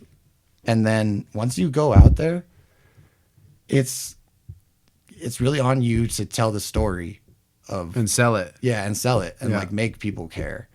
And so that's really based upon how they react to what you're doing as you're doing it. So if you need to switch gears, but you already have something planned, you need to just say fuck what you have planned and switch gears and Roll with it. improvise. Yeah, improv that shit. Uh-huh. And fucking, because sometimes you go out there and they're like, you're the good guy and you're the bad guy. And then good guy goes out there and they're going to boo you. So you might have to switch gears and be like, now I'm going to work like a fucking asshole and I'll make these people hate me. Yeah. And I feel like that's fun. I think it's cool because there's an art to it, right? And Yeah. like even as the whole, like somebody created this shit. Yeah. Like this league or this, it was an idea. Yeah. And then it manifests and becomes this bigger thing. And then there's like the athleticism and like all that. Then there's like the story. Yep. Then there's like all the history of like what led up to all these points. And it's like almost like you would appreciate a movie. Yeah. But it's way bigger than just It's a literally movie. like a almost movie's never-ending movie. 2 hours, Yeah. you know, but wrestling is like generations. Yeah, and it's been I don't going know. since 1920, like as a thing. They've It been just seems like an art form. yeah. I It's think like, they've been doing lucha libre in Mexico for even longer than that, and like wrestling in North America and like Europe started as like a carny thing. yeah. They would get a real strong man that can stretch you out like a fucking jujitsu guy would. Yep. And they'll fucking get a crowd going, and they'll say fucking $10 if you can beat him, or we keep your $10 if he beats you. You get in there, that dude beats the shit out of you, keeps your $10. They do that 10 times a night. Yep. That's $100 in 1900. Yeah. You're set for the fucking week. You're good. Type shit. And like, We can all eat. there's actually one older guy who's still like involved in wrestling now, named William Regal, and he used to do that shit in England, like Right. legitimately like fight people. But then they started figuring out like, put a random homie in the crowd that we know, and we can make it like a work deal, and then people would get like invested emotionally, like, well, I want to see these two guys go at it again. Mm-hmm. So then you can start planning, like, we can start telling a story with these two guys, and people will pay tickets to see where the story goes. Yep. And it's just like simple business logic, and then it turned into this whole fucking culture. Yeah. It's crazy. Just like wrestling is a culture, like, for the people that do it. I don't want to like classify myself as the people who do it, because I don't do it anymore, and I would like to. I would love to. It's just there's a lot of hurdles for me personally. well, it's kind of like one day Yeah, maybe one day. we won't skate anymore. We'd be too old, or I don't know. Exactly, But yeah. you'll always be a skateboarder. Yeah, exactly. So it's like you'll never not see the world that way. Yeah, and I can never watch wrestling the same anymore after doing that training, because I trained for like a year and a half. Mm-hmm. Fucking You see the back end of everything. yeah, Just I because I see everything as like the rose-colored glasses have dropped. Yes. as far as everything goes, because I know how much everything hurts now. Right. I know how hard it is to hold somebody above your head safely and not drop them, and then put them down safely and not drop them, While making it while look making like it you're look fucking like them up. I'm fucking trying to kill them. Yeah. That's an art. That's form. an art form in itself, yeah. And Yeah. like there were days like fucking my jaw got dislocated. My jaw is like at a different angle on one side permanently, Shit. just from taking a knee wrong. And like I'll take the blame as much as the dude who fucking gave me the knee, Yeah. type shit. And like that's how it is in wrestling too. That's like super cool to me, is like even if somebody hurts you, it's like not intentional. Right. You know what I mean? Like, you know that it's just your homie accidentally fucking dropped you type shit. Yep. And sometimes it's malicious. I get it. It could be It's once, like a once business, you have history. once you start getting business, you have real life beef with someone, and then you have to do this Oh, yeah. scripted Well, fight with them. dude. There's some good YouTube. the videos. real life beef like manifests. Dude, there's some good YouTube videos In of the like fight. wrestling gone real or some shit like that, or I whatever they bet. call it. And it's like the one I can think of is this. It was like this real big fat guy, and he was fighting this legendary Japanese wrestler who's a legitimate hard man, like legitimate martial artist, will fuck you up, fucking Japanese legend. And he's no selling this guy. So he's like, this guy is hitting him and he's just acting like it doesn't hurt. Like, it may hurt, but he's trying to act like it doesn't hurt. He's like purposely trying to make this guy look bad. Right. So this Japanese guy just beats the fucking shit out of like a 400-pounder. Just beats the fucking shit out of him. It's amazing, dude. Nice. Have to check that out. Dude, yeah, find that one. It's the Great Antonio versus Antonio Inoki. Okay. Because, fuck. Like, the dude's all fat. He's like a big old 400-pound dude. And, like, he, like, hits him in the stomach. And the guy's all, like, blah, blah, blah. And, like, no selling the shit out of him. And you can see, like, the wave of anger come over him. And then he just fucks that guy up, man. Nice. So it's like, that's another aspect of wrestling is, like, if you fuck around, you will find out.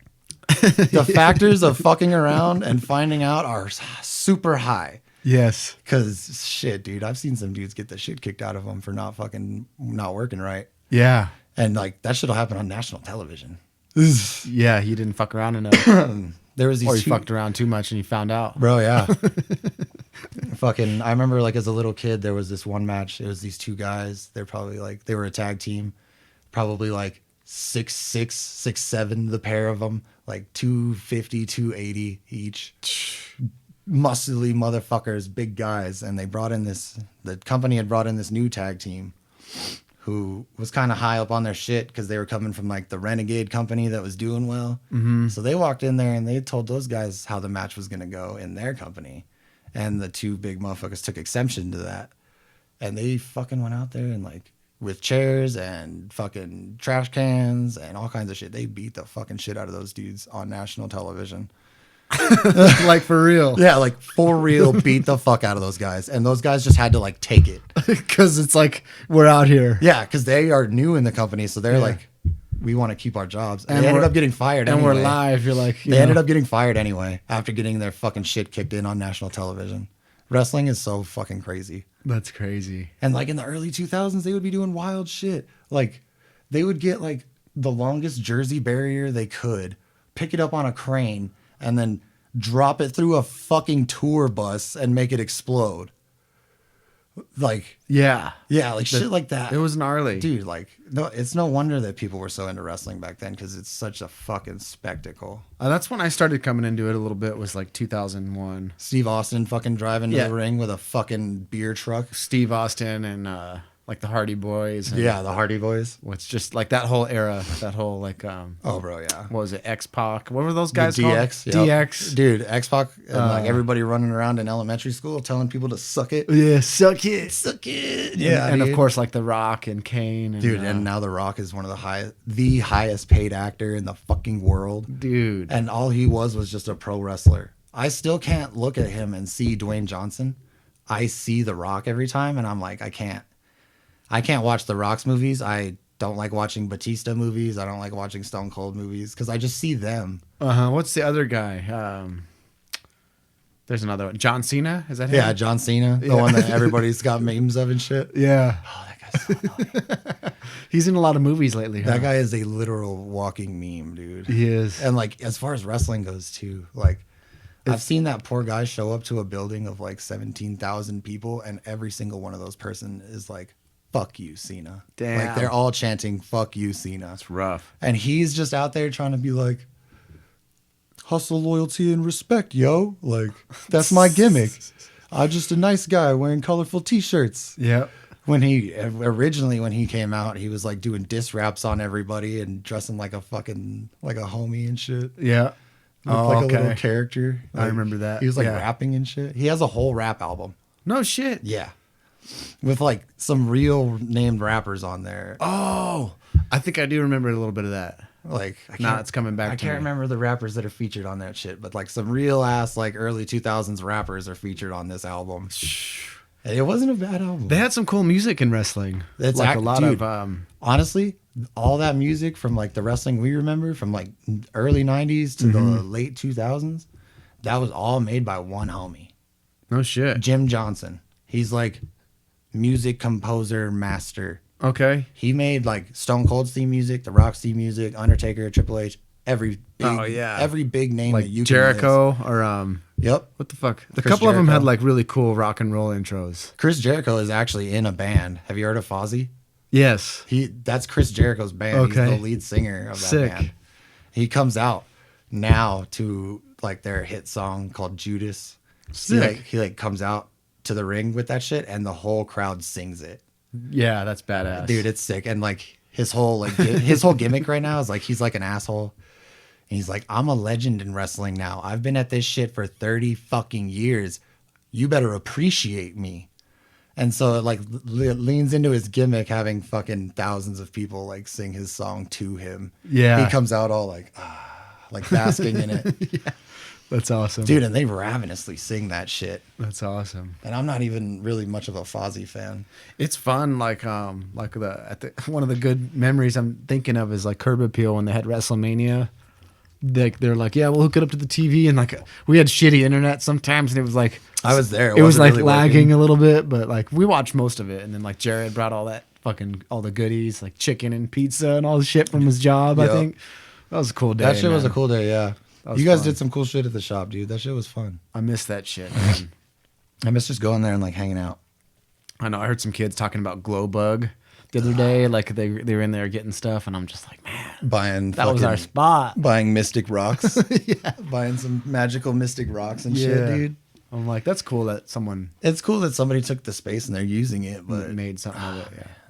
I wish, like, It was a dope little spot. skateboarding just never really had much of like a long-term identity in this town. Yeah.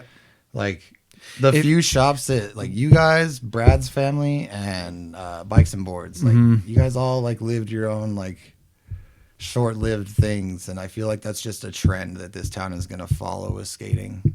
Yep. Another group of folks will open another skate shop and fucking it'll close and it won't really work. Yep. I mean, I don't know. Like, it has to be run by skaters, but at the same time, it's hard for skaters to. It's hard for skaters to really commit to work. Yeah, and you always want to Not skate work in or general, because actually skaters are some of the hardest working motherfuckers I ever know. Like, I love working with homies like at a job.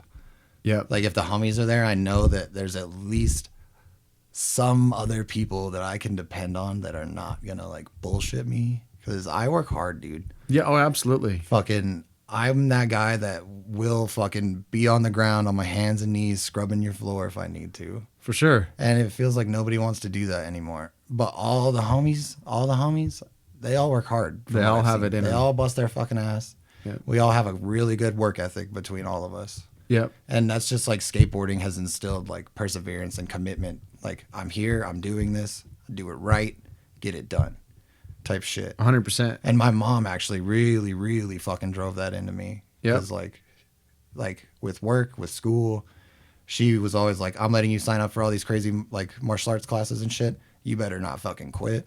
You better, like, the football team, you better not quit. Yep. Like, all the shit that's hard in life, my mom was always like, don't fucking quit. You're gonna do it, but you're gonna do it. Yeah, you may hate it, but you're gonna do it. Yep. And eventually you're gonna fucking like it. Or at least like appreciate it. Like, I hated playing football, but like if it wasn't for football, I wouldn't have gotten so close with like Tim Coles. Right. And that dude is like legitimately one of my best friends ever. It's all a chain of events. you Yeah. know? And me and like, I fuck football. I hated playing football, but like The experience was good. the experience in was tight. hindsight. I met Tim. Fucking, Yeah. it is what it is. Plus, part of finding out who you are is finding out who you're not. Exactly. So you're like, well, I tried this, and that's not who I am. I'm not these guys. yeah. They're cool. Some of them are cool, I but was not this ain't those my football shit. guys. you I was know? not those football guys. I tried a couple things here and there, but found my way to the park, and then I was just fucking. Yeah, once I like settled into the skate park and like really found myself, I feel like everybody else started accepting me. Because I feel like one of the things that like, you know, you give kids shit about is because we understood, like, as older kids, they understood as older kids to us as younger kids. We haven't found our identity yet, and we're just going to be running around doing that for a few more years. Yep. So when I finally got settled into the park and found myself, I feel like that's when I started being accepted more around like people who took skating seriously. Yep. Because I had my friends who skated, but I loved it because it's like magic, and like you'd see someone do something cool, and you're just like, that's the coolest looking shit ever. bro, yeah. It's like, how the fuck did he just make that happen? Or he just looks so smooth, like Brandon. Brandon Darty just Yep. cruising down the street, like. There's just the way he'd push all the way up the curb, so smooth, so fast, but so effortless. There's a clip. And then he'd throw a trick or a grind or something, and then like I was just like, I want to be able to do what that guy does. Oh, bro, Brandon was fucking skateboarding on ice, dog. Like, And he was made that so- shit beautiful. so cool. You're like, that's the coolest dude in this whole place, Bro, yeah. Brandon had steez, dog. yeah, And like, So cool. I have this clip in my head for forever. It's like Ardo Sari. It's probably from like 2000. It's like Ardo Sari just going up a bank, doing a tray flip, like a off ramp bank, just going up, doing a tray flip to fakie and coming back down. Mm-hmm. And I was always like, how the fuck did he do that? Like, how did he make it look so perfect? And So like, how did perfect. he, like, that's when I started realizing like skateboarding wasn't just like this thing that you just kind of fling out and do. Like, you put your feet in a certain spot with like, it's fucking science. yep, Like, that clip is what made me realize like skateboarding is fucking science. And It then is. going to the park and watching dudes like Brandon and G-Man and shit and being like, I don't understand this science. Like, I got to learn this shit. I got to take some prereqs, Dude, yeah. Got to take some prerequisite classes. Exactly. Got to take fucking... I'm not on their level yet. Bro, no. Like, even fucking... Like, Brandon was fucking sick as fuck when he was just a high schooler. He was Like we were middle schoolers. Yeah. He was a high schooler fucking putting it down. putting it down. Like doing tricks that I couldn't even name at that point. And fucking, I just remember like watching those guys from the distance because they had the ramps, and that's where I would skate most of the time. Because the ramps were kind of like the new thing. Yeah. Well, it was also kind of like, go over there and stay out of the way. You know what I mean? It was like Exile. Yeah. Or what was that shit? Lords of Dogtown, the Boneyard. Yeah. They're like, back to the Boneyard for you, Peralta. That's how I felt about the cage. Like the cage is the Boneyard, and you got to just hang out there and stay the fuck out of the way. Yep. But I used to hang out over there and fucking learn how to skate. I remember I went to Tucson to my dad's for the summer or something, and then I came back and that little skate park had been put in, and we were all like, "Fuck yeah!" Everyone was all over there for like a couple months. Yep. And then like it didn't take long for it to wear off, and next thing you know, we were just all back over there again. Yep. The curbs, you know. Dude, yeah, because the curbs are magical, dude. The vibe. I always knew, even when we were skating over there, I was like, "This is all right," but Yeah, like this is cool because it's new, but like it wore off pretty quick. And then the ground just got shittier and shittier. Dude, the ground like immediately fell apart in the lanes where they had like the brick walls to separate for the badminton courts. Yeah. They didn't resurface. They just knocked the walls over, and then the supporting cinder blocks are still in the ground. Yep. And they're just chipping away. Even now, dude, like when they put that pavilion with all those benches there, like that ground's fucked up still. They didn't even bother resurfacing it again. We were over there fucking watching them Crucis kids tear up that handrail. Yeah. And me and Matt were like doing flat tricks right there, like right there in the back of like where we would all do flat tricks behind the quarter pipe. Yeah. And it just felt so fucking weird, like looking at that shitty ass, like chuffed ass ground and doing flat tricks again. And then looking up and then it's all different. I would do a trick and look up and expecting to be behind the quarter pipe again. It was weird, bro. Yeah. It was fucking weird being over Time there. is like the fourth dimension because the same like length, width, and height, whatever, the same physical cubic space is there. Yeah, like it exists, but it doesn't. And then like, but through time, you're in the same space, but like everything's changed. Everything's different, yeah. It's like I think about that living here. I'm like, this used to be an electrical shop. Oh, yeah. Or like it used to be the power company, like way back in the day, I think. Oh, yeah? Like the utility Fuck for yeah. the city. This was Shelby's family's like electrical shop. The Miranda Electric or whatever. Yeah, well, because it was it was not like Miranda, I don't know Frontier what it is. Electric. Yeah, Shelby's family just used to like work out of here. Yeah. The specific building. I bet, and it could have been multiple I companies. brought her here the first time I brought her here. She was like, "What the fuck?" And I was like, "What?" She was like, "I've been here before." Yeah. Like before this was Pat's, and I was like, "What the hell?" Yeah. Because I remember this place before you like fixed it up. It was haggard. It was pretty haggard, yeah. Dingy and shit, you know. Brutal in here. I remember like helping you rip that heater out of the ceiling and shit. Yeah, no shit. Dude. Yeah. Like, fucking A. Oh, the one in the corner. yeah, the one in the corner we had to Yeah. like fucking drop it down on that chains rolling and table shit. and shit on chain. Yeah. No shit. It was like me, you, Julian, and Matt. Yeah. Fucking A. But yeah. That shit So- weighed like 400 pounds. Dude, I took the second one out by myself, but because it was right there underneath the display, over the display case. Yeah, I I ended remember up that. taking that one out. I mean, I didn't take it out, like lift it out by myself, but Got the like I chain and methodically like took it apart in pieces. Oh, sick. And took some weight off of it, and then did the whole chain thing again, and then got that same cart and cut it down and Dude, did the fuck same yeah. thing and wheeled it out of here. But yeah, piece Yeah, by I remember piece. trying to get that thing like down the hip. That's like so sketchy. Yeah, that is sketchy. But I think about that, like all these random blue collar people and people coming to pay their power bill and all Dude, that, yeah, and then all like the random shit that has happened here. time goes by, and then now it's like skateboarding and podcasts and music studio and Yep. like ferrets and like just my house. Dude, yeah, it's just you doing you. And then one day it'll be something else. You could like bring the people that used to work in here, and they'd be like, "What the?" What the fuck? Yeah. Because you've done some shit to this place, bro. Like, Yeah. I commend It's you for changed. like how DIY as fuck you've made this place. Like, done it the fuck up. Yeah. Put a shower and shit in here. Like, Yeah. that's some championship, bro. Yeah, piece by piece, man. Fuck, we just had a bunch of shit redone. Because the power was all fucked. Go figure, the electrical. Yeah, the Of all electrical place things. is fucked up. Yeah, and the panel was complete. My breaker box was just like, it was like when breakers were first invented. Dog, we had that same shit in our house. The Yeah. little fucking ones that look like Like- they were made 70 years ago. Yeah, this was legitimately from like the 60s or something. And like any electrician would go in there and just be like, like look Bro, at yeah. it like, what? Yeah. You know, like how what? Well, we had you electricians. you gotta upgrade that thing. We man. had electricians I'm like, tell yeah, us I they know. wouldn't work on our house until they came and fucking put a new box on the Brand new outside of our service house. upgrade. Yeah. Because, bro, yeah, we had that same shit. Fuck those little electrical boxes. They suck. Yeah. So I had all that redone recently. Hell yeah. And you're like, damn, you know, because like one of the breakers went out and it triggered, like certain circuits were all attached to that one breaker. Yeah. So like part of my kitchen was dead, part of this room was dead, and it was just like, man, you know, there was no getting around it. Oh, like, dude, yeah. And you can't replace it. The breakers, they don't make that certain type of breaker anymore, and it was all you just got to rip it out and put a new modern one in there. Yeah. Like, And it was no funny way around too. it. This town's a trip because like one of the electrician dudes was couple of those guys from this company, Rentschler Electric, was Sergio Minez. Oh, I remember that fool. From Yeah. school?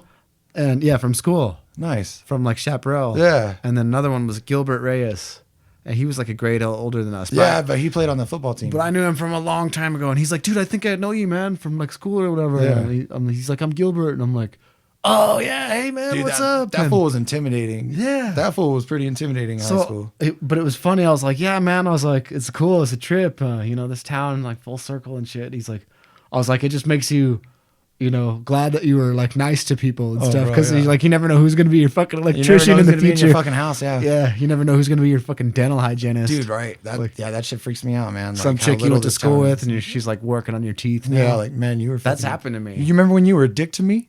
Yeah. And you're like, ah. Like all the girls at the dentist place now, it's like a lot of those chicks were like people I went to school with. Hell yeah. And you're like, That's crazy. Not necessarily, they're not the doctor or maybe the one. They're like the dental assistant But or the fucking secretary. they might be or- like taking your x-rays and shit. You know? Damn, that's crazy. And you're like, damn, it's awkward. Bro, yeah, growing up is crazy, bro. Like, that shit still trips me out. You're a teacher. Oh my God. That shit trips me the fuck out. Yeah. That's fucking awesome. I like, out of all the homies, I would prefer anybody to be a teacher over you, dude. Like, everybody was like, Pat's a teacher now. And I was like, that's so fucking fitting. Like, Yeah, it's crazy. it's just like, It still trips it was me something out. that I never thought that you would do. But like, when somebody said it, I was like, it makes so much sense. Makes dude. sense. Like, you just have that about you where like, you're probably one of the coolest fucking teachers at the school. I can probably guarantee it. Shit, I hope so. Dude, I don't fucking ask them little shits. Yeah. Be like, what's up, little I shit? think Do you so. like me? Because like sometimes you're like, you know, Kids like, are hard to read. if now. something's going around the school or something, you're like, yeah, whatever. You hope it's good in both cases because you don't want to be like a lazy ass teacher who doesn't teach them nothing. Yeah, exactly. And like you don't want to be too cool. You don't want want to be be their overbearing, friend. but you don't want to be under. Like, Right. Like So you're like underdoing it. writing this. You were like, I want this to be beneficial for you guys, where you get something, and like I'm not your friend. Like I'm trying to someone who's like helping you coach, advice, and like you know. Yeah, you're like a more of like a mentor than a It's teacher. it's I like feel a mentor. Yeah, Yeah. like I'm gonna teach you stuff, but I'm also like cool, and you can talk to me. Like, Yeah. I feel like that's what kids need is like somebody like you, somebody who like understands things that they understand. The era we grew up in is like, as far as advancement, like we are so fucking far behind kids nowadays. Yeah. But like we have like similar experiences as opposed to like the generations before us. I feel like because everything was Rigid. for us, like as 90s kids, everything went fucking real quick into the fucking future. Like We saw it all transition. we saw it all happen. Like internet was in everybody's houses when it wasn't when we were kids. Yeah, it And, was like, dial up, and yeah. that was like you We know, saw people going from like, oh, you got a cell phone to everybody has a cell phone and they're always on it. Yep. Children have cell phones now. When it was like, oh, you got a cell phone back in the day? Like, damn. Like, goddamn. Yeah. Fucking. It's So, like, I been feel a like shift. having somebody like you there, they have somebody to connect to as opposed to like, I didn't really have any teachers I felt I could connect to in that high school when we were going there. Right. You firsthand, you saw some of my experiences with the teachers there. Shit. Yeah. Yeah. We had class together. Yeah. Fucking watch me got kicked out of a class because Over some dumb shit. Fucking bitch. It's the exact opposite of what you should do Yeah, as like, an adult. obviously going. As an example. I mean, I was on some shit, so she probably should have kicked me out. But she probably shouldn't have like just let me leave the building. She could have just been like, "Yo, I need to talk to you real quick. Yeah. Everything's cool, but let's just go talk real Send quick." my ass to the nurse, or And then something. yeah, there you go. like Well, other than just being like, "Get out, you piece of shit." the worst thing you can do is make an example out of somebody. Then that's what because she they're did. they're never gonna ever want to come back and Bro, yeah, that was my biggest thing with the high school, and that's fucked why I ended up. up getting kicked out. like just you got to just think about that. You're like, would you want that to happen to you? No. Then Yeah. why the fuck would you do that to somebody else? Yeah. And like all those teachers, like besides Mrs. Malin, did you ever meet Miss Malin? I know the name, but I never met her. Fucking I shout know out the Miss name. Malin. Best teacher I've ever had, dude. One of the coolest teachers I've ever had. She talked to you like a fucking person and not just like something that like is bothering. Like teachers always felt like to me like I'm bothering them. Miss Malin was never like that. And Yeah. Coach Fambro was also never like that. He's cool. He's he was still around. he was my algebra teacher because I had failed algebra so many times they sent me to remedial algebra. Yeah. And so he would like sit me down next to his desk and be like, this is how it works. And I'm going to explain it to you until you get it. I'm not just going to, okay, next page. Okay, next page. Like, Right. because fuck, dude, like I'm bad at math. Yeah, me too. And he sat me down and like made me understand it in a way that nobody else wanted to. And then Miss Malin taught public speaking, and she really helped me like find a voice for myself because I didn't like talking. I was like, I'm still like, I don't really like talking. Yeah, So like this is even weird for me. for sure. But yeah, she helped me like kind of find my voice and like how to like speak without being so abrasive. And just to 'Cause relax and just to. I'm naturally abrasive. I'm naturally an asshole. Everybody knows that. Kind of an asshole. And she kind of helped me figure out like how to talk to people. Yeah, it's important. Yeah, bro. I think that's what I do mostly now. I just talk to them, the kids. I just talk to them and And try to get them to talk. Because people the need social that shit. skills are like, that's where they lack the most. Kids need that shit. So like we do art and stuff and teach them how to mix paint, color theory, and like how to make shit look 3D and add shading and light sources and think about things in the real world. And there's some practical like Yep. shit about art, but and a self-expression and everything, and like thinking creative problem solving. And it doesn't matter what field you're going to go into. Like if you don't have the creative vision to do something, you won't get anywhere. Basically, like engineers are Yeah. artists. Yeah, exactly. Fucking scientists are artists. Dude, yeah, there's art musicians all are over. artists. Like mathematicians, well, I don't know, maybe to an extent, but like still thinking outside the box, thinking about it in a non-linear way, Yeah. might help you solve some crazy ass equation or something, or like I don't know. There's art to be breaking found down everywhere, limitations, bro. but art is everything. Fucking cooking and fighting and fucking Dude, yeah. Whatever. Storytelling, fucking music, everything.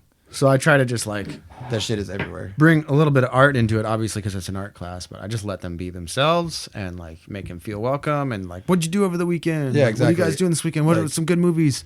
Or like one cool thing did lately that it was it's a shoebox, a Vans shoebox, and we just drew like little drawing prompts. Nice.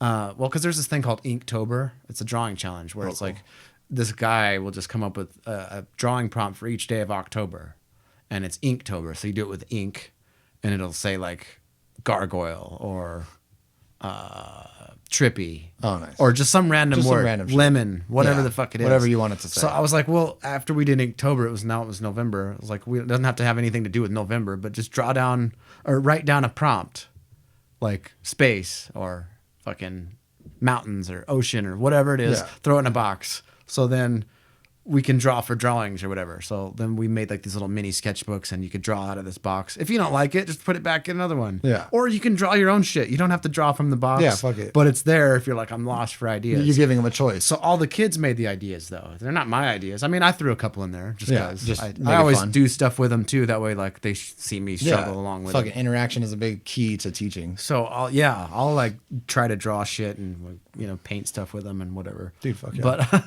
But the box is actually cool for conversations. So sometimes I'll just walk around and I'm like, all right, conversation piece, and I'll like pull a thing out and I'm like, it'll say like ocean. I'm like, you ever been to the beach, like or the ocean or whatever, and they'll just tell me about their or I like, haven't, their or- personal experience, Or if yeah. you could go, where would you go? Or I'll just ask them random shit. Bro, like, yeah.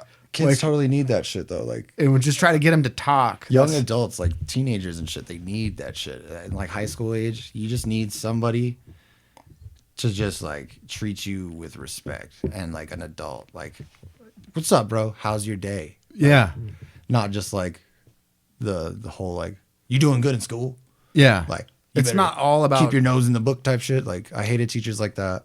Yeah. And like I don't know, teachers are always so abrasive to me, and like you're like the least abrasive person I can think of. That's the hardest part for me is when you have to deal with certain situations where you kind of have to be like Like kid being a shithead. like where you have to be the adult figure. And Yeah. I'm like, man, when did I become the adult figure? Oh, yeah. It's like when Joey D and I were working at the mill, or you were working at the mill. You're like, how the fuck are we your best employees? Dude, What do yeah. you mean, like we're the best employees? Yeah, like what do you mean? like as far as the guys who show up that are reliable, Get shit done, that- show up, that no put out excuses, yeah. fucking just do what you got to do and go home. I'm like, when did I become the responsible adult? But Dude, I'm just yeah. like, I guess I am to Bro. to an extent, I mean, to them. And I'm like, hey, if I could figure it out, I mean, not that I've figured anything out, but I'm like, if I'm navigating through this thing that we call life, I'm like, you can fucking do it. Yeah, bro. Because Well, like, like- I didn't know shit. I'm just a kid. Like, what do you want to do with your life? I'm like, I don't know. I want to skate, Yeah. keep making music. And well, like you're a good example of like How the you f- graduated from that same high school and you're still like doing what you want. You know what I mean? Yeah. You got a skate park, you got a fucking studio. You know what I mean? Like yeah, you're still doing what you want and like I'm still a kid, but like as an adult. yeah. I mean, I'm still You're a perfect example of like just live your holding life on. and the shit will come to you if you really want it. Like yeah, make it happen. And, like- I mean, I did get lucky, and I've had some fortunate situations. Dude, yeah. But it was never like money or anything. luck is Like, always an important part of life, isn't it? divorce, single mom type shit like you. Oh, and- dude, yeah. And like My mom fucking put in work. yeah. Shout outs to my Same mom. shit. My mom's just was a secretary, and like I had stepdads and stuff. My stepdad helped me out a lot actually with not necessarily my adult life, but the way that he helped me understand things as a teenager. And Oh shit. yeah, I feel that. He helped me show like, man, you can't act like that, and here's why, or like, Oh, dude, if I had here's the somebody things like you need that, to say. Here's the things you don't say. Here's how you use a fucking tape measure. Like, coulda here's how you used build somebody some like that shit. shit, You yeah. know. So Like- and I did not like him for a while, but towards the end, we understood each other. you grow an appreciation for it. Like Yeah. everybody that's been hard on me in my life had a reason. Like all the adults that I was always like angsty about as a kid, like they all had their reasons. They all saw something in us that they just wanted to bring out. You know what I mean? And sometimes you got to fucking make somebody dislike you for it. It is the truth.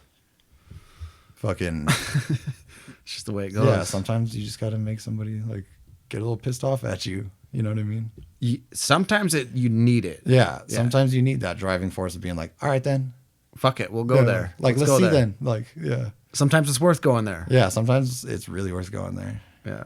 You just got to pick and choose your battles. Oh, dude, yeah. like my military school, the staff sergeants, bro, fucking hated those fucking people.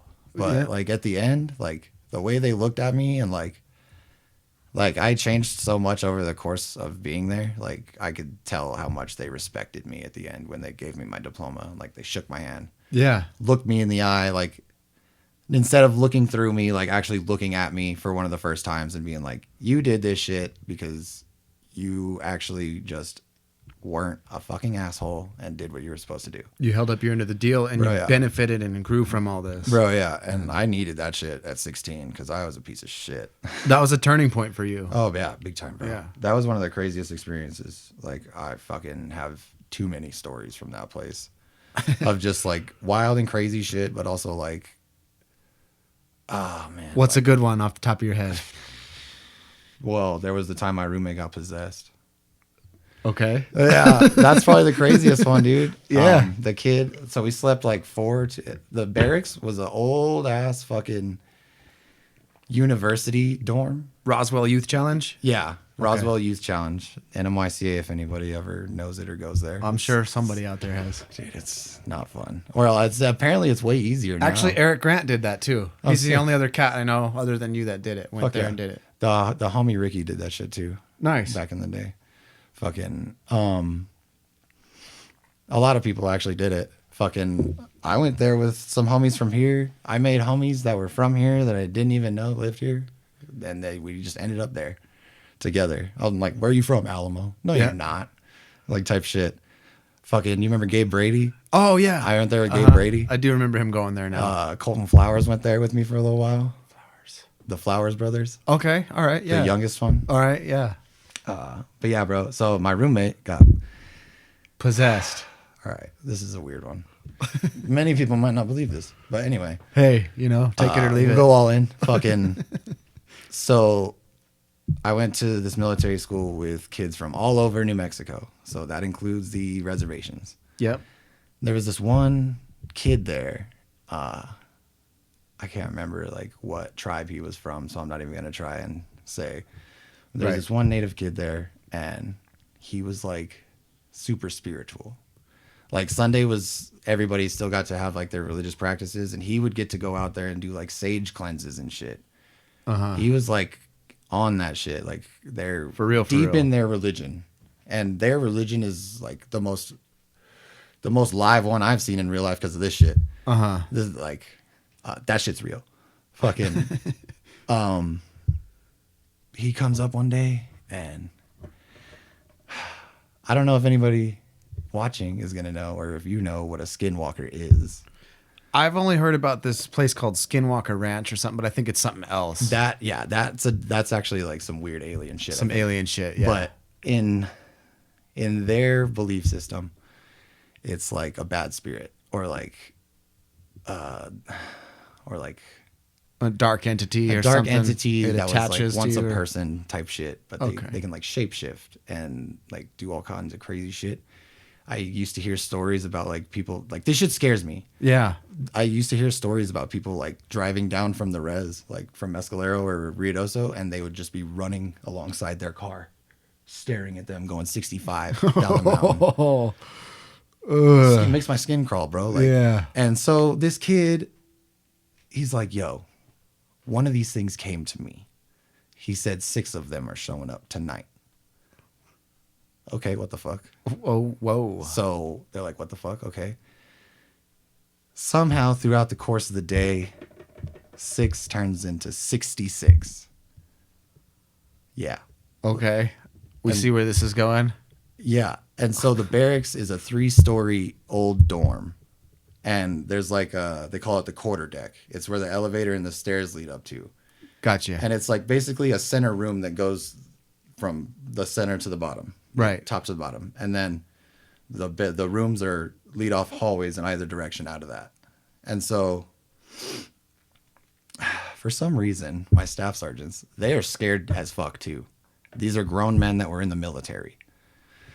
Fucking, they put us in the hall. So like we had to get this thing called online every So the morning. kid was like, hey, they're coming. And The kid was like, hey, they're coming. And everybody was like, what the fuck?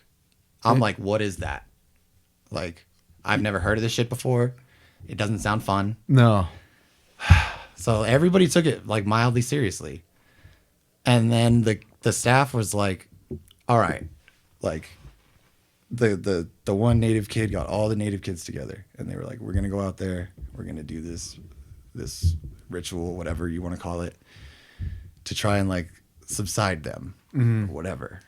So they locked everybody. This is called online. Every morning you had to wake up and get online.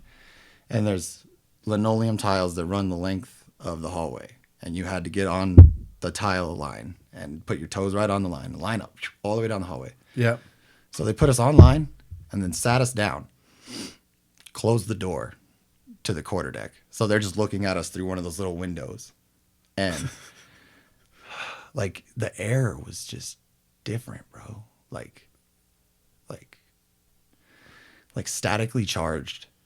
It was weird as fuck. It felt weird as fuck the whole time they were out there doing whatever they were out there doing.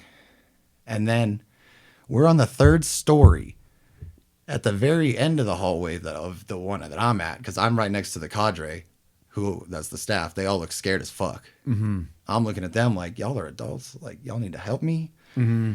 All the way at the other end of the door, the fire escape door, which is a fire escape door. It's a safety door. Yeah. You don't open that shit from the outside.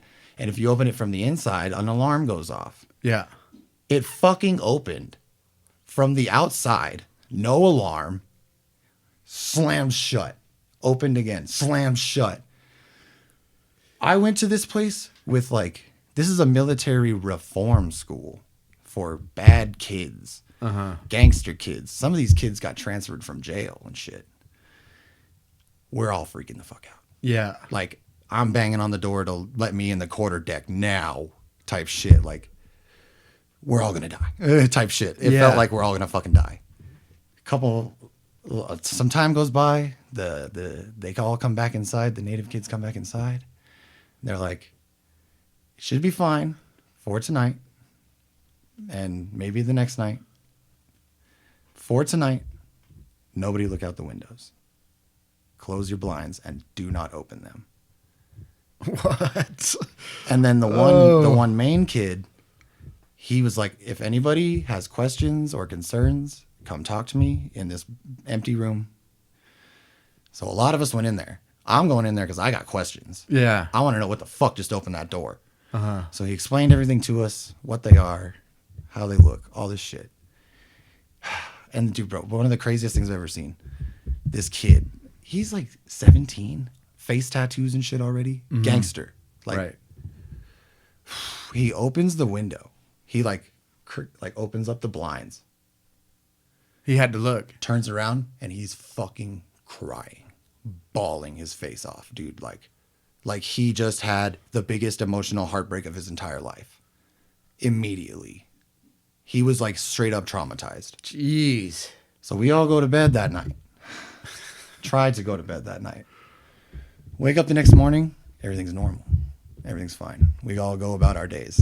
And then that night after, at night we would go to college classes. Uh-huh. And I'm like shaking talking about this shit, bro. No, I can feel it. It's real. And like fucking, we were coming back from our college classes. We're supposed to walk in formation with everybody that we're in class with back to the barracks. I'm in one group taking automotive tech, and then my roommate is in another. He's the dude that literally sleeps in the rack above me. Uh-huh. Below me, I'm sorry. I slept on the top. Yeah. So we're not supposed to like look away or whatever, but I got ADHD, so I'm looking every chance I get. And so I'm all, everywhere. And I registered. Okay, that's my roommate. I see him walking with his platoon. Cool. And the way it goes is you weren't ever around the female students unless it was those classes, because everybody had to take those classes. But otherwise, you were separated all the time throughout the day. Yeah. So you would be in a mixed platoon of the females in the back, men in the front, so that the men can't look at the females. And then they would have you side face the wall of the building while the females all filed out of the platoons behind you to go in, so you can't look at them. Uh-huh. It's like a discipline thing. Sure.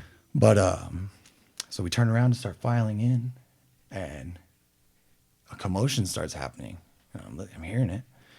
I look over, and they're fucking one guy on one arm, another guy on the other arm, and they are dragging my fucking roommate. He is like lifeless, bro.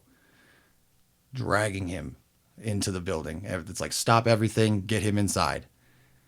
Throw him on the bed, and he's like unconscious, dude. And then some stuff happens. I took my shower, blah, blah, blah. And then I get back to my room where somebody put some cigarettes in my pillowcase to like fuck with me and get me in trouble right before they did bed inspections to go to bed. Yeah. So first sergeant comes up to me with a cigarette and a lighter in his hand, and he's like, I need to talk to you. So like, this is the quarterdeck, and this is a hallway. This is a hallway, right? Yeah. We all lived in this hallway. Uh-huh. And this hallway was like an equipment hallway. Like the rooms had just like shit in them. So he takes me out of this hallway into the back hallway where we're not really supposed to go, to take me into this room to question me about the cigarettes and bitch me out. And fucking, in the process of him bitching me out, dude, they had my roommate on a mattress that they had pulled off. Like they pulled the mattress with him on it off the bed all the way down. I lived at the end of this hallway. They pulled him all the way down there to the end of the other hallway on the mattress.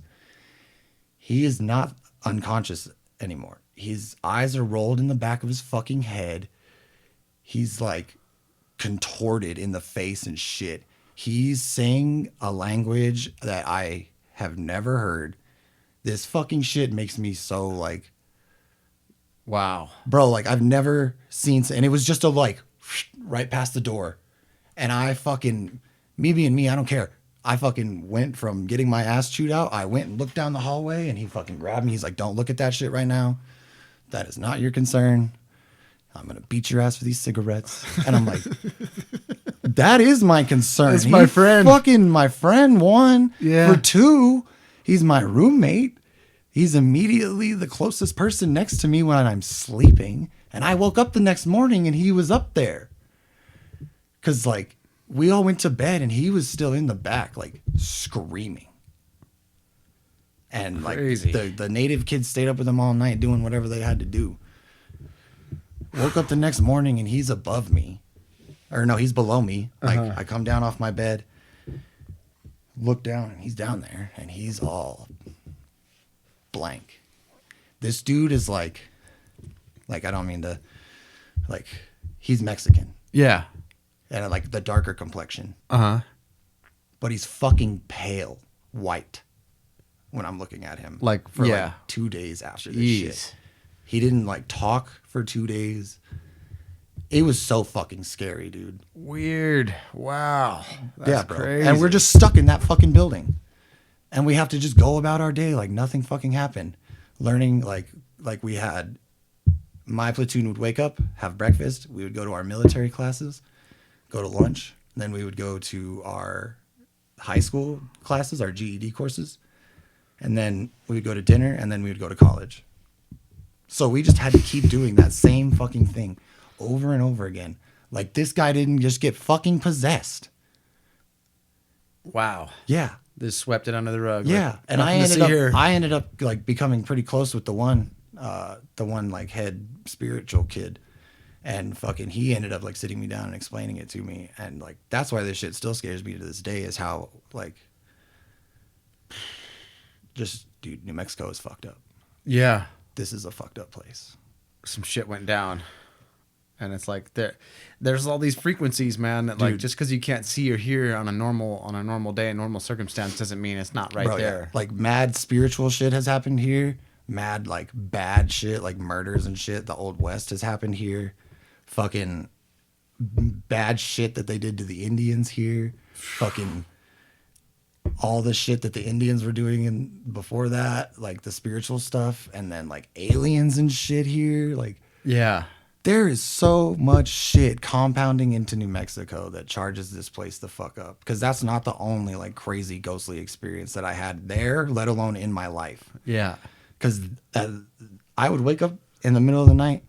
You would wake up to go to the bathroom. You'd have to walk all the way down to the quarterdeck and bang on the wall, because they're usually on the second floor watching TV. Request permission to go to the bathroom. And then walk halfway back down the hallway to the bathroom that you have already passed to use the bathroom.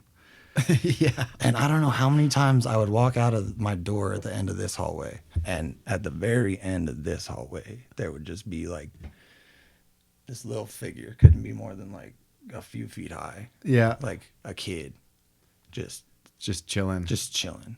And I'm like, I don't have to go to the bathroom anymore. Yeah. There ain't no kids here. Dude, yeah, no. I didn't see that kid. No, this place is for 16 to 18-year-olds. Yeah. Ain't no kids here.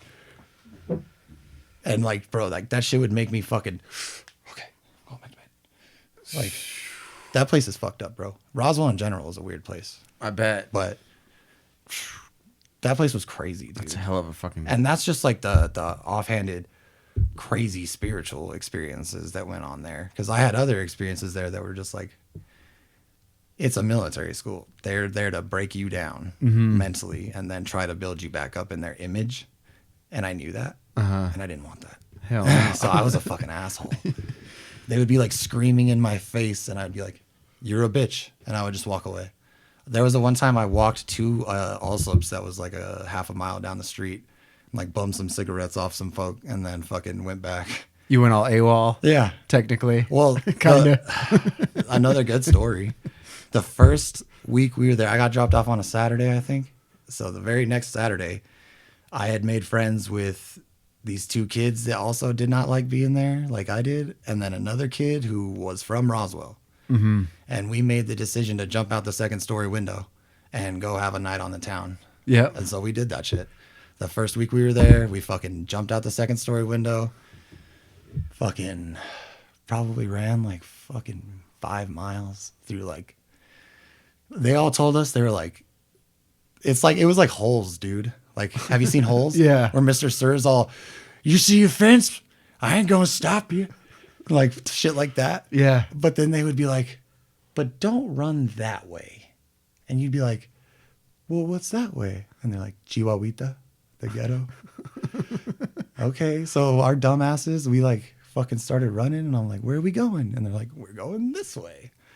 And it was crazy. Like right off the bat, we run up on this huge party of like straight up like vatos Yeah. type shit. Uh-huh. And they're all like, oh shit, you ran away from the place. Like, fuck yeah. Like, here's a bunch of cigarettes. Go on your way. Yep. And like, we ended up like walking through like crazy fields. I remember we were trying to like wait on semi trucks to go down the highway. And it was like one of those highways that's like up on the, like up, and then everything else is further down. Uh-huh. And so I'm waiting, and it was like, you know, like the ranch pen bars, like the big thick white bars. Uh-huh. Yeah. I was just like waiting behind some of those, and I didn't think anything was in there. There was a whole ass fucking horse in there that I scared and tried to fucking attack me basically. And fucking, so I fucking darted out of that thing in front of a semi, running in front of fucking semi trucks. It's like, this is the shit I was saying earlier that all sounds like a movie. Yeah. Cause like, oh my God, almost get hit by a truck trying to cross the highway because a horse almost fucking killed me. And then we finally, oh, I hope my mom doesn't watch this shit. Fucking anyway, so we finally get to like the part of Roswell, like, cause we're on the outskirts of Roswell at this school. Mm-hmm. So we finally get to the part of the Roswell that's like the city and like people and shit. And he's like, oh, my sister, she just lives right over here. We're going to go to my sister's house real quick and use her phone. She'll give us alcohol, blah, blah, blah. Yeah. And we're like a bunch of 16-year-olds walking around Roswell at fucking All hours of the night. Yeah, all hours of the night. And so we end up at his sister's house. Her sister is in the military. Or his sister is in the military. Fuck. Sorry, I'm a little high now. Her boyfriend is in the military. Okay, all right. And he is pissed off. Of course. We just ran away from a military school. Yeah. So he tries to fight all of us. Oh, no. But he ended up using his sister's phone anyway to call his homeboy. And like, so his homeboy's like, okay, meet me here and I'll pick you up. So we get to the place, like we're going to the place and then we run away from some cops that were following us. Then we finally get to the place and then his homie is like driving like a sick ass fucking Cadillac and shit. But he's all like already 3 homies deep and there's 4 of us. So he's all, I got to take y'all 2 at a time back to the house. I'm like, what the fuck? So like, I get in this car with these people that I don't know. And there's just like this dude in the middle chair, like hands me a 40. We go to this dude's house. He fucking smokes all kinds of weed with us and gets us drunk. Lets us sleep on the couch. We wake up the next morning all sleeping in and shit, like kicked back. He went and bought us some cigarettes. It was a nice night. And then we're all just chilling at the kitchen table the next morning, and his mom comes out. And his mom took one look at us, and she said, "You don't think I don't know where y'all are from?" And we're like, "How would you know?" And she's like, "My company works with them. You're going back now." And we're like, "Fuck." Yeah. She's like, "I'm gonna call them if you don't go back." And I'm like, well, fuck. So his homeboy starts driving us back there, and one by one, all the kids are like using their cell phones using the homeboy's cell phone to call their parents to be like, come pick me up. Yeah. Bail me out. And then me and the homie from Roswell were like, ain't no one coming for me. ain't nobody gonna come for me. No. My mom had to borrow a truck to get me here. Yeah. She ain't coming, dog. If I'm gonna have any place to go eat or sleep, I better just go back to the fucking school. Yeah. Well, Or just make it on my own. at the out in military Roswell. school, they made it perfectly clear that there is a juvenile detention facility 5 miles away that will take you. Mm-hmm. You don't want to be here, they'll take you until somebody wants to come get you. Yeah. Type shit. And so like we got dropped off back at the fucking barracks and like as far as the scheduling goes, nobody should be at the barracks. But they're probably on high alert because they're looking for 4 of us. Uh-huh. We should have thought about that. So I'm sitting there like trying to like break the code on the doorknob, trying to go it like we get caught by a staff sergeant and he was like, "You better put the fucking lock down." I'm like, "Oh fuck, that's right, my bad, fuck shit." Like, dude, like they talk to you like they wanted to fight every day. And one of them did try to fight me. But well, I think he wanted to see if I would assault him that way. Like, yeah, like let He this could kid justify kicking your ass. Oh yeah, he was like, "Let this kid throw the first punch. I'll fucking rip him apart." But fucking, he was like a part of this like elite Navy shit. Not the SEALs, but like the dudes that go and extract SEAls out of dangerous shit. Damn. Yeah, Yeah. He was a big motherfucker, and he was scary, and I was stupid. Yeah. But yeah, he's like, "Get away from the fucking door. Y'all are going home," and I'm like, "I can't go home. Like, I have to stay here." Yeah. And so they fucking. Yeah. They made me exercise what's the word I'm looking for? Judiciously. Yeah. They made me exercise very judiciously for the next like week. They're like, you got to earn your spot to live here again. Oh, bro. Yeah. Yeah. They told me that they never demoted somebody so many times in that school until they met me. I think it was like 13 times I got demoted back to like, you might not be here anymore status. It was because you were either a cadet or you were a candidate to be a cadet. And at any point for any infraction they felt like giving it to you, you could be put back down to candidate status, which is basically like you're getting your shit together in the next few days, if not hours, or you're going home. Yeah. That place was fucking nuts, dude. I bet.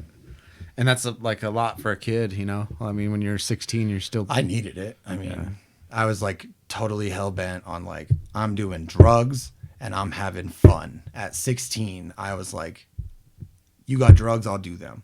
Don't care what they are, where you got them. What's up? Let's have fun. Like how I said I wasn't taking skating seriously.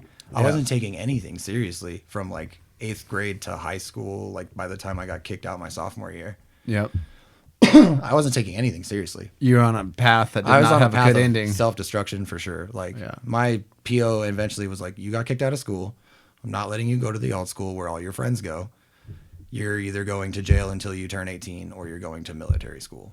And some people legitimately, like I came back from military school and they thought I legitimately either died or went to jail. And they were like, what the fuck? I think it was Trey Lenzo was like, dude, I thought you died. I remember you coming back and you were just at the park a lot. And like, I was like, you don't go to school no more? And you're like, nah, man, I'm fucking done. Yeah, bro. I was like, sick. Dude, yeah. Because I had like a year and a half more. Yeah, bro. I got kicked out. I was like, damn, he's done with school. They told me like right at the beginning of sophomore year, like right before summer break, basically, like you're not, they said exactly, I don't know where you're going to school next year, but it's not here. And I was like, well, fuck, like shit. Yeah. Like it's that's that. heavy. Like it's like that. Like you're done with me. Like fuck. And then I No go to other my options. PO. Yeah, I go to my PO and he's like, these are your options. And fuck, dude. Eesh. So I went, but yeah. And then out of like 140 something kids, I think only like 30 of us actually got our like high school graduate diploma, whatever equivalent. Yeah. Only like 30 of us got that shit. It looks good. The rest of them all had to go back to high school after that shit. It looks good because it's an academy. Like yeah, I can write like on my applications. I don't write high school. I try to be honest. So I write like high school fucking 2005 to 2007, whatever it was that I was there. Yeah, high school equivalent. I'm honest. And then I'll put NMYCA graduated, GED equivalent, whatever the fuck. Yeah, diploma, straight up. Yeah, it's a diploma. That's what I tell people. I'm like, I got a diploma from an academy that says I graduated. It's 100% a diploma, for sure. And that's what it's for, dude. It's to help kids that fucking just don't fit the system. Because I did not fit public school system at all. I was too abrasive. I was too much of a know-it-all. I thought I was hot shit and I didn't need to be told anything. Yeah. And then I get there and they're like, oh, we're shaving your fucking head. We're shaving off that little fucking facial hair that you got growing there. Yep. And you're going to be bald as fucking Jesus was the day he was born. And fuck you, you better listen. Because we'll beat you into the ground type shit. I remember one of those guys, he was actually pretty cool and he would like let us fuck with him. And so one day me and my homeboy, like, I was like, you go low and I'll go high type shit. We're going to try to take him out. Yeah. And homeboy fucking grabbed me off his shoulder and threw me across the classroom into a fucking wall. Just like nothing. Yeah, I got like a black eye from that shit. And he's all, how'd you get the black eye? And I'm like, I don't know. I don't know, sir. Must have happened in auto shop. Like, I don't know how that got there. He's all, yeah, you're fucking right. Threw me across the classroom though. Yep. Like, those guys were not fucking around. It's good. They were legit like military dudes. Some of them were there as punishment. Yeah. Oh, like Major Payne style. Yeah. Like the real life Major Payne. Yeah. A couple of those guys were real life Major Payne. My first sergeant. Like, I don't think Payne was on a punishment, but he was on like a... He was on a reassignment because he was too gnarly. He was too gnarly. He was too fucking psycho. He fucking kicked those kids into shape. But honestly, bro, they would make us watch that movie. I fucking love that movie. Every other Friday was movie night, but it was always a military themed movie. Yeah, Full Metal Jacket. Or, Full Metal Jacket was pretty gnarly. They only showed that once. Yeah, that's a heavy one. They would show like The Guardian with Ashton Kutcher. Okay. It's like a Coast Guard movie. Right. But then they would show like Major Payne every other one. So it was fucking awesome. Yeah. Just getting to watch Major Payne like once a month. That's a good one. Fucking, but yeah, bro. First Sergeant Wilkes, I believe. There was 3 brothers that were all military. They were all there. One of them was Sergeant First Class. The other one, or no, 2 were Sergeant First Class, and the other one was the first sergeant. That's the big boy. And he was legitimately real life Major Payne. I saw his actual eyeballs like twice. Because he always wore sunglasses and they was super intimidating. And then he took off his fucking sunglasses and you could like see the souls of all the people he's killed. Oh, shit. And bro, he was intense. Yeah. like so fucking intense. But he was just like this tall, lanky black dude, and he would just like, he was not putting up with nobody's shit. Mm-mm. He was probably like 6'5" and just walking like he fucking owned the world. Fuck yeah. Dude, and he did. He ran that place like a fucking, like, He with an was iron fist for real. He was the head guy. Yeah. They would like, they made me, there was like our classroom, and our classroom was probably like 200 yards away from our obstacle course. Mm-hmm. And the city had like told them to like, the obstacle course isn't safe anymore. You need to take it down. And so they're like, okay, we'll take it down and replace it. So they have like the sandbags that line the course, like the trail to keep running on. Yeah. They're like, okay, one by one, pick up the sandbags, put them over your head, and then run over to the classrooms where there's this probably 9-foot by 9-foot hole in the ground, and fill the hole as punishment. Just for like Hours, just it's running probably sandbags. like legitimately like 5 hours. Before I didn't fill the hole, they just got tired of me doing it. And then they were like, go get lunch. And then I can't tell you how many times I had to stand up and eat my food. Because like as punishment, I would be like covered in dirt at the end of the day. Just like looking like a different skin tone and shit. My hair would be blonde from dirt. Yeah. They fucked me up. They had this pool that like, because all the buildings were old college shit. Yeah. Or like old Job Corps shit, because Job Corps was right next door. Mm-hmm. And so our chow hall and their main office was a 2-story building with like a stage and like the wooden floor and shit for like a gym. And then it was like a common area, like in the college days. And then they had a pool outside. But they filled this pool with like the most New Mexican goat head filled dirt you could ask for. And then they would make you army crawl the inside perimeter of it as punishment. And then they'd be like, all right, get up and now flip the tire around the pool. And the tire is a huge fucking tire with the rim still in it. Yep. And you're like, I can't even pick the fucking thing up. Like, we better figure it out. if you sneezed without permission, fucking 25 push-ups. If you did anything wrong, like 25 push-ups automatically. Like, you breathed wrong, motherfucker.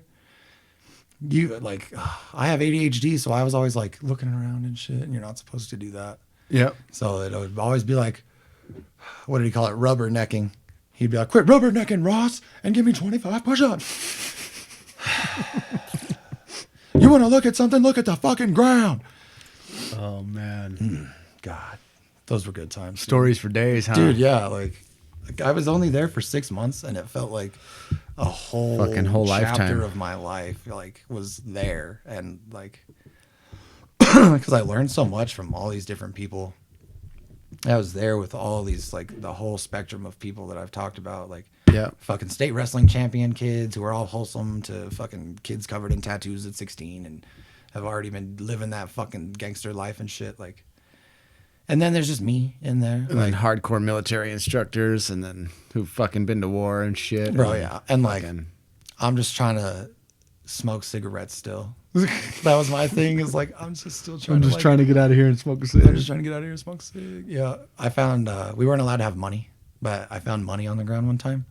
And I gave it to my college professor because the college professors were ENMUR teachers. They weren't military school affiliated. Mm-hmm. And this dude was tight.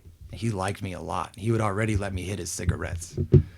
And so I gave him the money and I was like, bro, just buy me cigarettes. And so he would keep packs of cigarettes in his truck for me. Sick. And I became like a little cigarette dealer in the barracks. I'd be like, shine my boots and I'll give you 2 cigarettes. Like, Yeah. type shit. You had some pull. oh, yeah, bro. Fucking A. And then that's how I ended up having a cigarette in my pillowcase because apparently I fucking sold to somebody that did not like me. Yeah. They're Type like, I'm shit. tired of him running his Bro, game. it was I'll like flip some- his game on him. Bro, it was like some crazy shit like you see on TV. It was a weird, like, Little reality spin. dude, yeah, it was. They should film that shit and put it on TV because it was crazy, bro. I saw some wild fucking fights happen there. Wild fucking fights, Fucking A, man. bro. Good shit. And like we had like a currency system of like stamps and shit.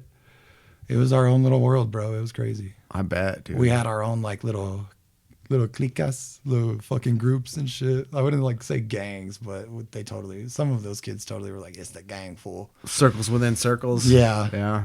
And like, it was just crazy, bro. I was there with like some juggalo kids and shit, so it was all like, "Woo woo, juggalos!" Yep.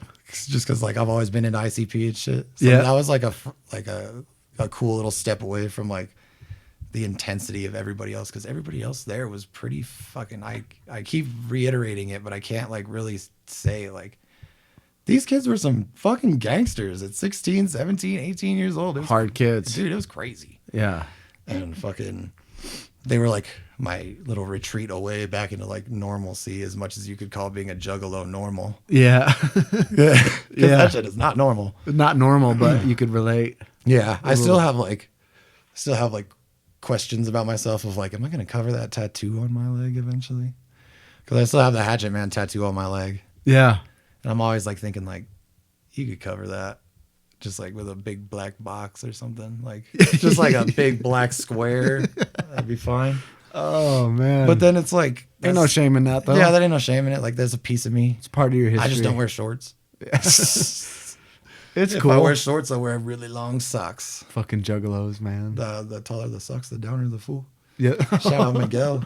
I fucking love Miguel. Miguel texted me the other day just to be like, bro, I hope you're doing good. And if you're not doing good, fucking, I hope everything gets better for you. Like, I love you, bro. Just out of nowhere. Man. Miguel is a fucking 1 in a million person, dude. I love that fool. And I just know. wanted to shout him out real quick. Good. I'm glad you did. 'Cause Shout out Miguel. fucking dude. He's a good dude. I want to get him on. He's in Albuquerque, right? Yeah. Yeah. I think he's in Albuquerque. Tell us. Yeah. Where you at, Miguel? When come you on the podcast. When you come through, hit me up. come on the podcast, brother. He will. He needs to. Yeah. He's got the stories, dog. He's got some good shit. That fool was in a coma for like 3 or 4 months or some shit like that. Yeah. Like to live through that, like, man. And then to come out just like the sweetest guy ever. Yeah. He's a good fucking guy. Some of our friends have been through some pretty traumatic shit. It's crazy. The older you get, the more all that stuff, all the stuff they tell you when you're a kid, it's like it starts to, like losing people and, just, I don't know. It's just crazy. It's just crazy to kind of see Honestly, it. bro, like shout out all the friends that we've lost these fucking past couple years, dog. Yep. I know. This shit hurts my heart thinking about all the friends we lost, dude. Yeah, and just people that we knew and ran with. And Oh, just, bro, yeah. Like, even if I wasn't super close to them, I still, like, made connections with these people. Life is precious, man. Dude, yeah. Tell your friends you love them. Tell them you fucking love them. Dude, right? Like, Yeah. that's, like, the biggest thing I could ever say. Like, losing Killian hurt me so fucking bad, dude. I cannot express how much losing Killian hurt me because we were so close around that time. Yeah. And, like, it was just like 2 weeks where I hadn't heard from him. And then I woke up the next day with that text and, like, it fucking shattered my whole world, bro. Yeah. I Because know. me and Killian were so fucking close. Yeah, I still can't hardly process that. Oh, dude, every day I think about him. Every day. Yeah, there's a lot of them, man. Yeah, there's Hopefully we can keep that shit to a minimum. too fucking many. Yeah, try to keep that shit to the minimum for real. Yeah. Just like random people that have been in our grade, or like Yep. fucking Courtney, Matt, Harvey. dude, Courtney and Matt. A lot of them. A lot of more. them. The more the more you think about it, you're like, damn, there's a list. Dude, fucking Matt, bro, grew up with that fool. Like literally known him since elementary school. Like, Yeah. and he was always that fool that was just trying to make motherfuckers laugh. And I be know. Fucking goofy. He's a fucking really cool dude. Right, dude. Smart guy too, Bro, fucking genius with those cars and shit. dude. Sick ass bass player. Wish I could have had him on. Dude, that would have been a funny one. Yeah. He would have just been fucking doing that belly laugh the whole time. Not even to be like that. Like, oh, I wanted him on, but I did. I did want him on. Dude, yeah. He's got the stories, bro. Because he came through here a few times, man, and we broke down for a while, and it was cool catching up with him. Bro, yeah. He's like, you're still over here just fucking skating and shit. What are you doing over here? Yeah. He's like busting my chops a little bit, but like in a funny dude, way. yeah, like the friendly way. Yeah.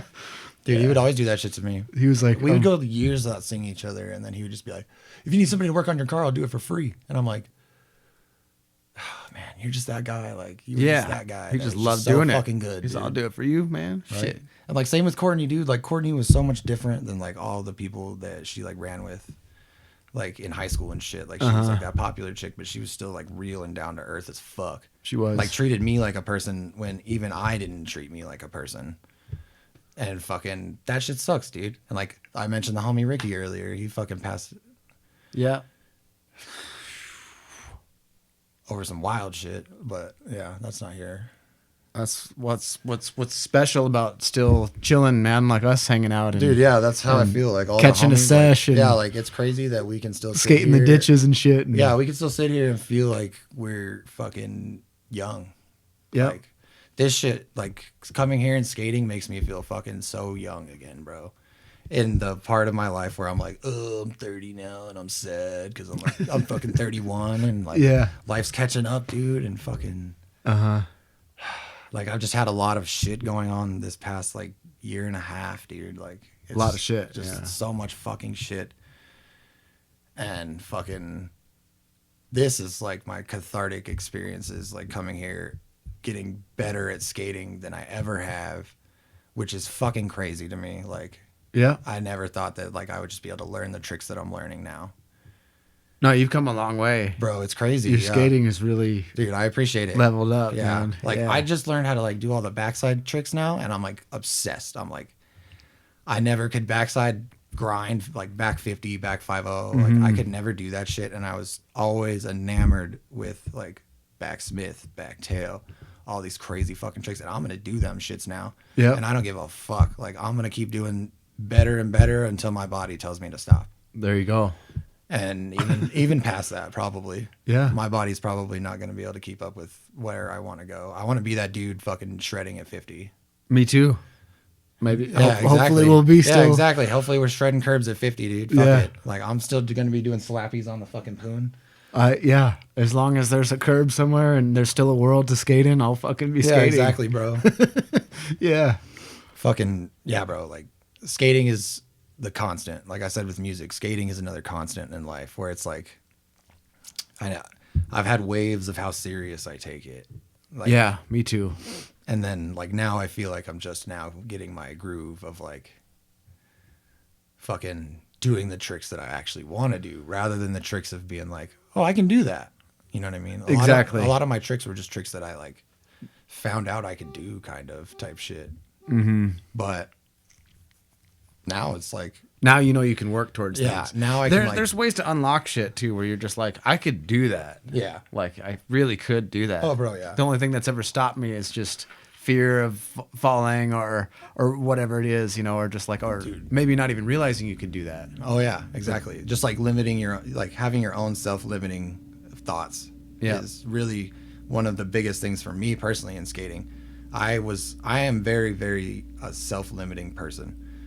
Fucking, I don't like talking like about my mental health and shit, but like I have really, really bad anxiety. Uh-huh. I have really, really bad like ADHD, fucking paranoia.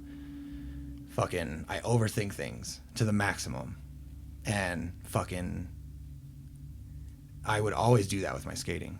It's like, oh, if you do this, you might be able to do this, or you could get hurt, snap your ankle, and never be able to do that shit again. Like a doomsayer mentality almost of like, the worst thing will always possibly happen, and I'm still trying to like fight that with my brain through regular life. But now I don't have to fight it with my skating. And that is like a huge thing for me. Yeah. Like being able to combat it in one part of my life. Because, like, bro, I am that kind of person of like, the worst thing will happen. Like, if you can think of the worst thing that can happen, it probably will, type shit. Right. And that's how my brain is always like tormenting me of like, or like with the drums, dude, like I feel like I would probably have progressed a lot further than I have if I didn't have such self-limiting thoughts of like, oh, you fucking suck. Just stop. Like, I can't tell you how many times I've just like thrown the drumsticks across the room and been like, I'm fucking done. I'm not doing this shit again. Yep. Like, and then I go back in there the next day and I'm like, I'm going to figure this shit out, I guess.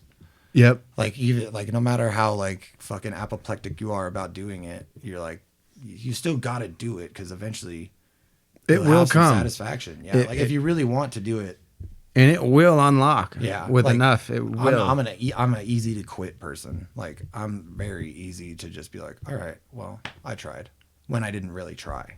I think I've never been really good at anything, naturally inclined at anything. Really, honestly, dude. I just fucking at some point I'm just like, I have to do this. So I'm gonna stick with it and just keep doing. And I'll get fucking frustrated and with whatever it is. That's what I was saying. And there's been times where I'm just like, I don't know. If I'm gonna fucking keep taking this seriously, I'll never quit. But I'm just like, am I gonna be a serious musician or whatever? But then like the guitar, it's like, am I gonna work on the guitar? Or am I gonna play the guitar? Like it should be playful at the end of the day. Exactly. Like I should play like.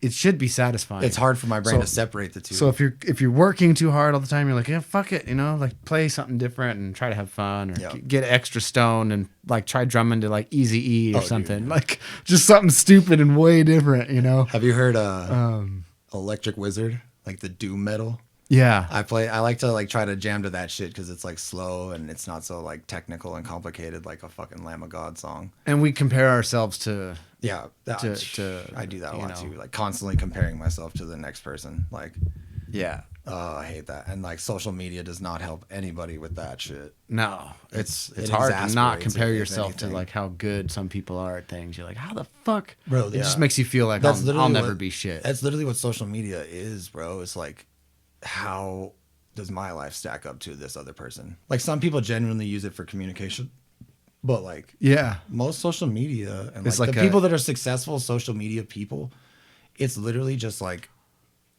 I'm going to show off my life so that you can sit there and torment yourself about how your life stacks up to it. And they might not do that intentionally. Some of them do. They don't, no. But it's some people have it's those, a product. Yeah, some people do that shit out of like self-hate. Yeah. But whatever. We all kind of do it in our own way. And like, I try to stay off. It's Facebook. it's a lot of it's a projection of your best moments. Like it's like the highlight reels of your life. Yeah, exactly. It's all the good shit. I'm guilty of it too, but I'm not gonna like. I don't want to put anything out there that sucks. Yeah, because I don't want to be a downer. Oh yeah. Well, I was always that guy too. That was always like angsty and shit on social media, like always angry and like fucking pissed off. I mean, I've done it before, and that's like years ago. I put out endearing shitty posts or whatever. But like how we were talking about the memories earlier on Facebook. Yeah, I look at my memories and I'm like, oh, why did I say that? Yeah, some of that shit I delete because I don't want it there anymore. I'm like, that was too much, bro. Like, too much. I don't want that there anymore for the world to see. Yeah.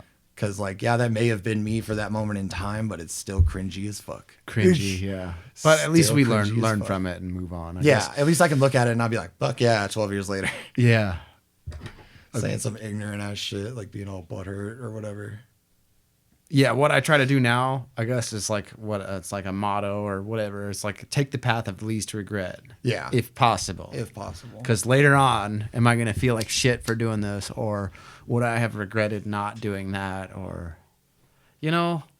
like try to take the path of least regret if you can. It's not always possible. I mean, I don't know. You never really know how you're going to feel like in the future, but you got to try to imagine yourself later on looking back, like would I have wanted something different or gone a different way or whatever. I think everybody could do that with anything in their life, though. So as far as the social media and all that, I'm like, I know I shouldn't put anything shitty out there because it's like Yeah. it's just not going doesn't to help the benefit. It's not universe. going to benefit anybody. It doesn't help the universe. And I'm like, I don't want to be out there bragging like, oh, look at me and my little guitar thing I made, or like, oh, this podcast with my friend or whatever. But it is a platform. I'm Yeah. like, hey, you know, like after I edit this one and we put it out and be like, yeah. shout out Daniel Ross. Yeah, Thanks for well, coming like you have by. your platform and shit, And and it's that's just cool. like- you do like meaningful shit with it. It's like, you It's know, not just like, look at this fucking $300 plate of food that I ordered, and then I'm gonna take a picture of, eat half of, yeah. and then I'm gonna take another picture later of me like, you know, going shopping for fucking unnecessarily expensive clothes.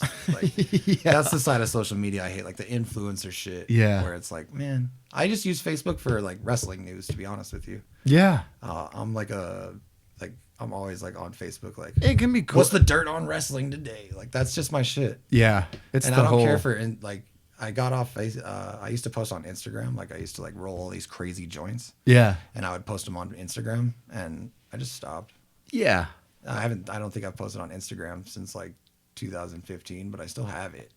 You can still follow and look at cool shit. But I don't even open it. Like I open it to like get rid of the notifications on my phone. It's cool because you'll see what skaters are up to or Yeah. whatever bands you follow. It's Literally, just like, yeah, that's- you can filter it to make it where it adds value to your life. Yeah. But you definitely don't need to be on there all the time. That's for sure. Dude, no. And if it's not adding value to your life, then fuck it. You know. I would do that shit at work, get all sucked into my phone, and then I'd be like, man, what the fuck am I doing? Like I'm just wasting my life. Like Oh no. do something productive. I still get sucked into my phone a lot, and I'm like, I gotta really fucking tame it down. Oh, bro, it's a fucking. Because I'm always searching up stuff and looking up stuff and just. Well, see, that's cool. Like for me, that's. Fuck. Oh man, I can't tell you how many. I need to times- learn more. I'm doing a lot of stuff where I'm not learning. Yep. Or like it's not adding value.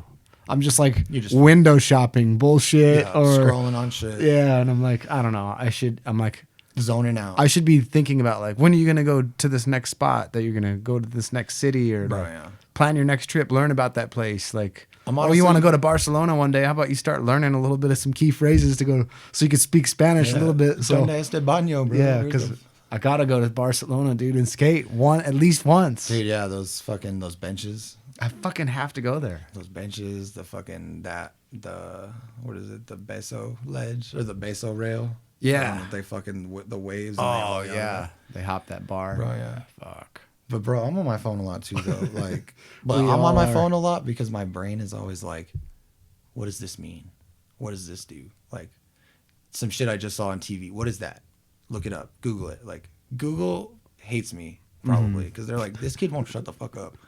I Google at least like 10 things a day Oh yeah. because my brain is just like, I want to know. I want to know. I want to know. It's like you have a library like right there. Yeah. And like that's the part of like phones and like social media and fucking the internet being in our hands at all times that I really like. Yeah. And I wish more people would like See it that way or use it that way. Information is just right the fuck there. You can literally just ask questions to your phone and it will tell you the answer from 150 different sources. Like as many sources as you can think of, they might give you different answers for things that aren't like definitively answered, but Yeah. like you can filter that shit. It is the ultimate tool, you know, Bro, yeah. if you use it like right. if you really want to like learn shit, you can learn shit. You can go on YouTube and learn how to fucking work on your car. You can go on YouTube and learn how to fucking play drums. That's what I've been doing. Yeah. I fucking sat down with Tim's guitar the other day, just like I've always looked at guitars and been like, that would be fun.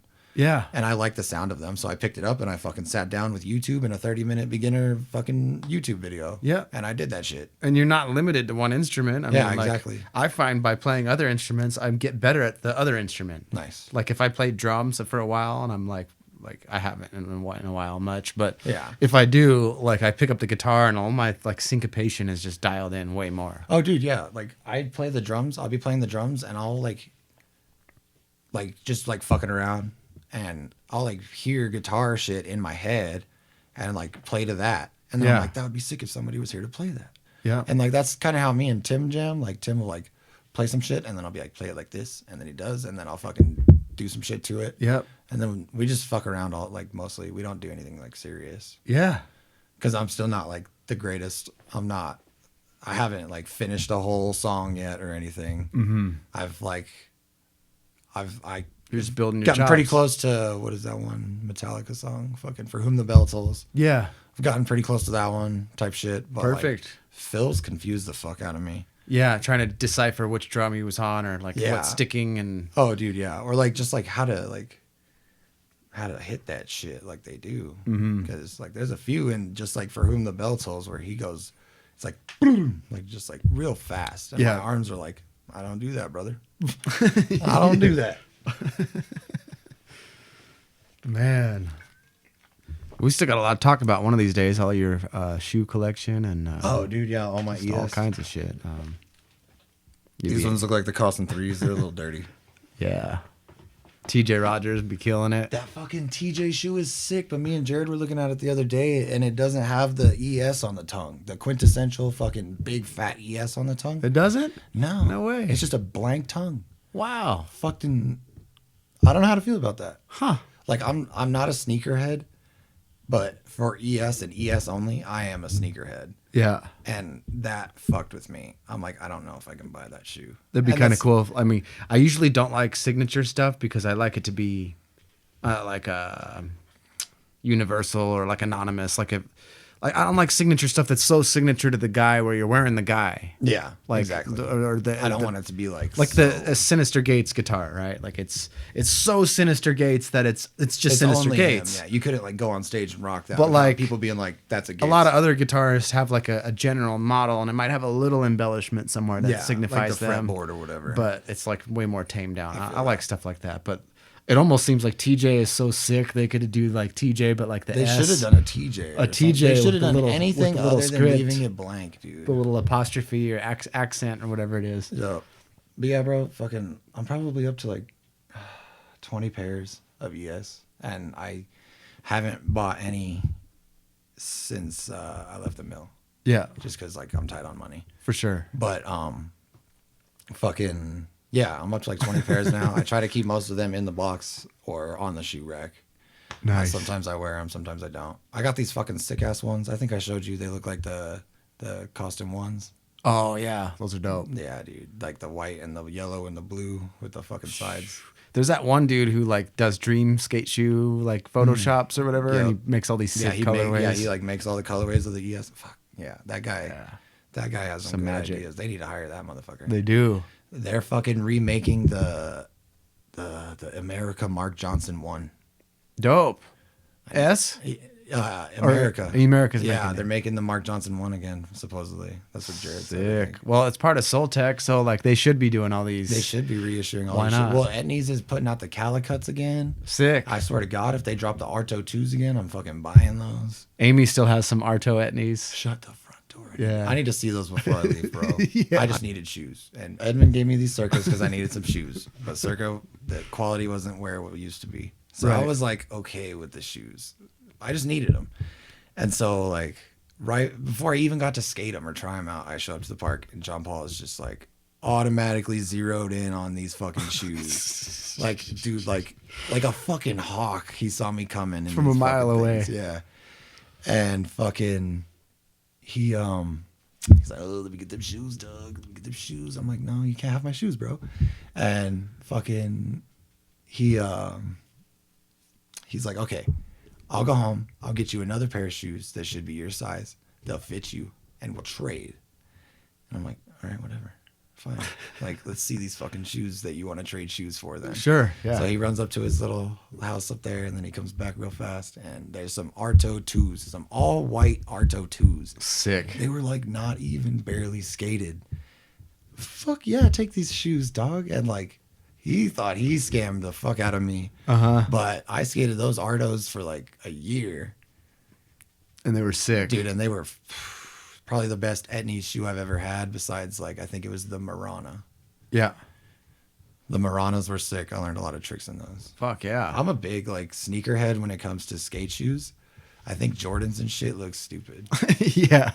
Like all the shoes that kids think look sick now, I'm like, man, that shit. A lot of them, some that of shit them, looks sick 10, they 20 walk years ago. around and they try not to crease them. Bro, yeah. And you're like, they're all dude. like, I'm always like, just wear them. Dude, it's just shoes, bro. You know? Like, your Like, mom bought them shits anyway. If you want to really keep them pristine, then maybe don't wear them. I them in a guess if you're box. going sneakerhead style and you're just collecting. But if you're gonna wear them, like wear them. Have you seen the white jade silos from ES? I think so. I bought them shits. I bought me and Shelby matching pairs of them shits. Sick. They're like white with this like jade yellow accenting The on them. silos. Those are kind of like they have the doubles, the sole, like the split sole, like the heel. Yeah, the two colored ones. Yeah. Okay. Yeah. It's all white, fucking so sick. And I keep those shits in a box because I don't want to fuck them up. They're just crispy. I was wearing them the first night they came in, and I fucking dropped red wine on them shits while I was cooking steak. I was like marinating steaks in red wine, and I fucking dropped red wine all over them. I turned into Sam Jackson in that one movie. Like, you better blot that shit. I'm all like, fuck, man. Like, they turned white again. You cleaned them I up. got them out. Like, I somehow dabbed out all the fucking wine out of them, but scared the life out of me because they were so fun. They were like way more expensive than the regular silos. There's some limited run. Yeah, some shit like that.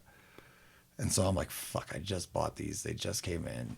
Matching pairs with me and my girl. Like, fuck, man. Fuck. That shit sucked, man. Well, shit, dude. It's been good shit, man. Thanks, Bro, for, yeah. thanks for coming by. Bro, yeah, this is fucking... I well- didn't even realize we've been talking for so long. No, it's good. I might have to break up the video. I don't know, because my computer's kind of like, I don't like giant files, which I Oh, can't yeah. blame it. It's not like a video making computer, but Oh, dude, yeah. I'll figure out a way to make it work. I've had some long ones. Dude, yeah. Why not? This might be like one of the longer ones. It's one of the longer ones, but that's why we're here.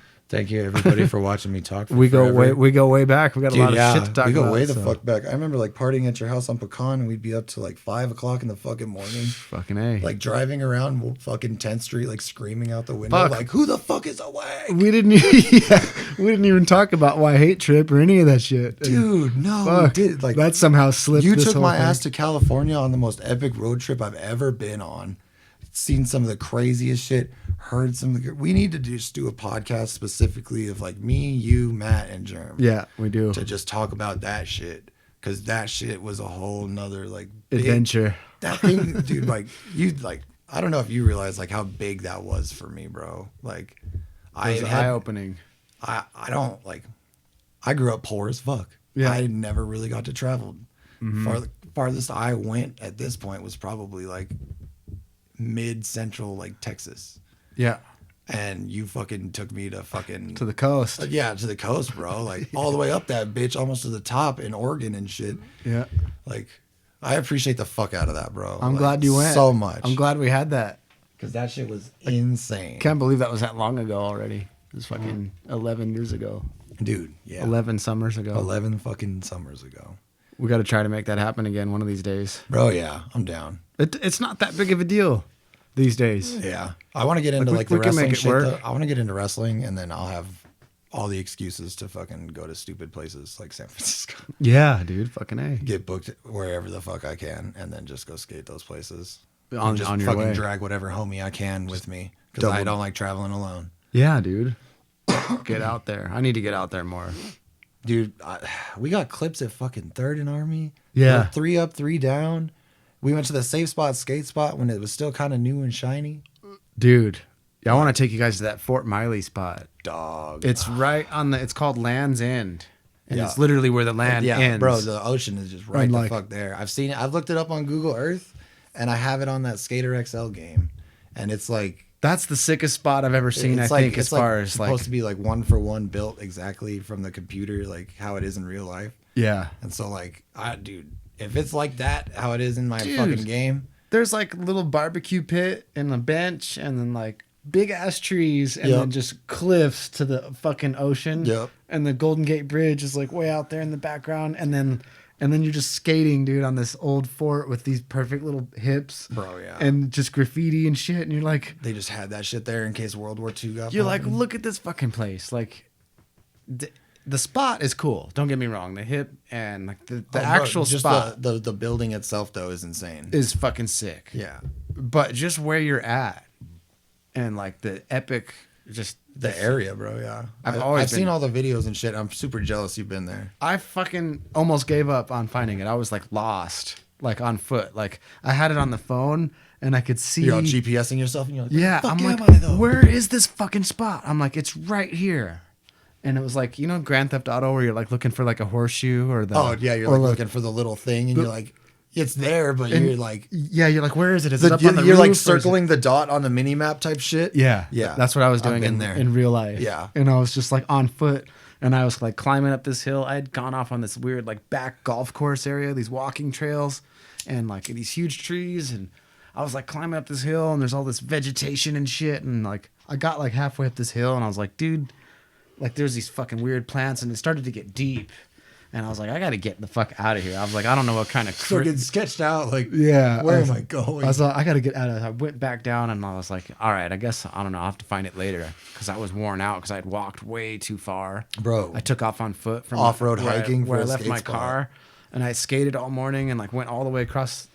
went to the Golden Gate, and then I crossed the Golden Gate on skateboard. And, Damn. and walking. And Damn, and then went back? And then I had to go back, and then like... I just went way too far on foot, and my calves were cramping up. Dude, like the I back. hate that fucking feeling. Yeah, like right there in the arch where it starts to go back into your heel. Yeah, and like on my calf too, and it was just so like I was like, damn, dude, my legs are fucking hurting right Yeah, now. Like I was like, I just need to get back to the car and just chill. And, Yeah. like, I was like living out of my car because I didn't get a room or anything. Dude, that's sketchy. So like going back to my car was just like I was like I gotta get home, Dude, you're to brave. my car. You're brave for that one. Yeah. Dude, fuck yeah. So I was just like car camp, stealth camping on Ocean Beach or whatever on the side. Oh, gang. Yeah.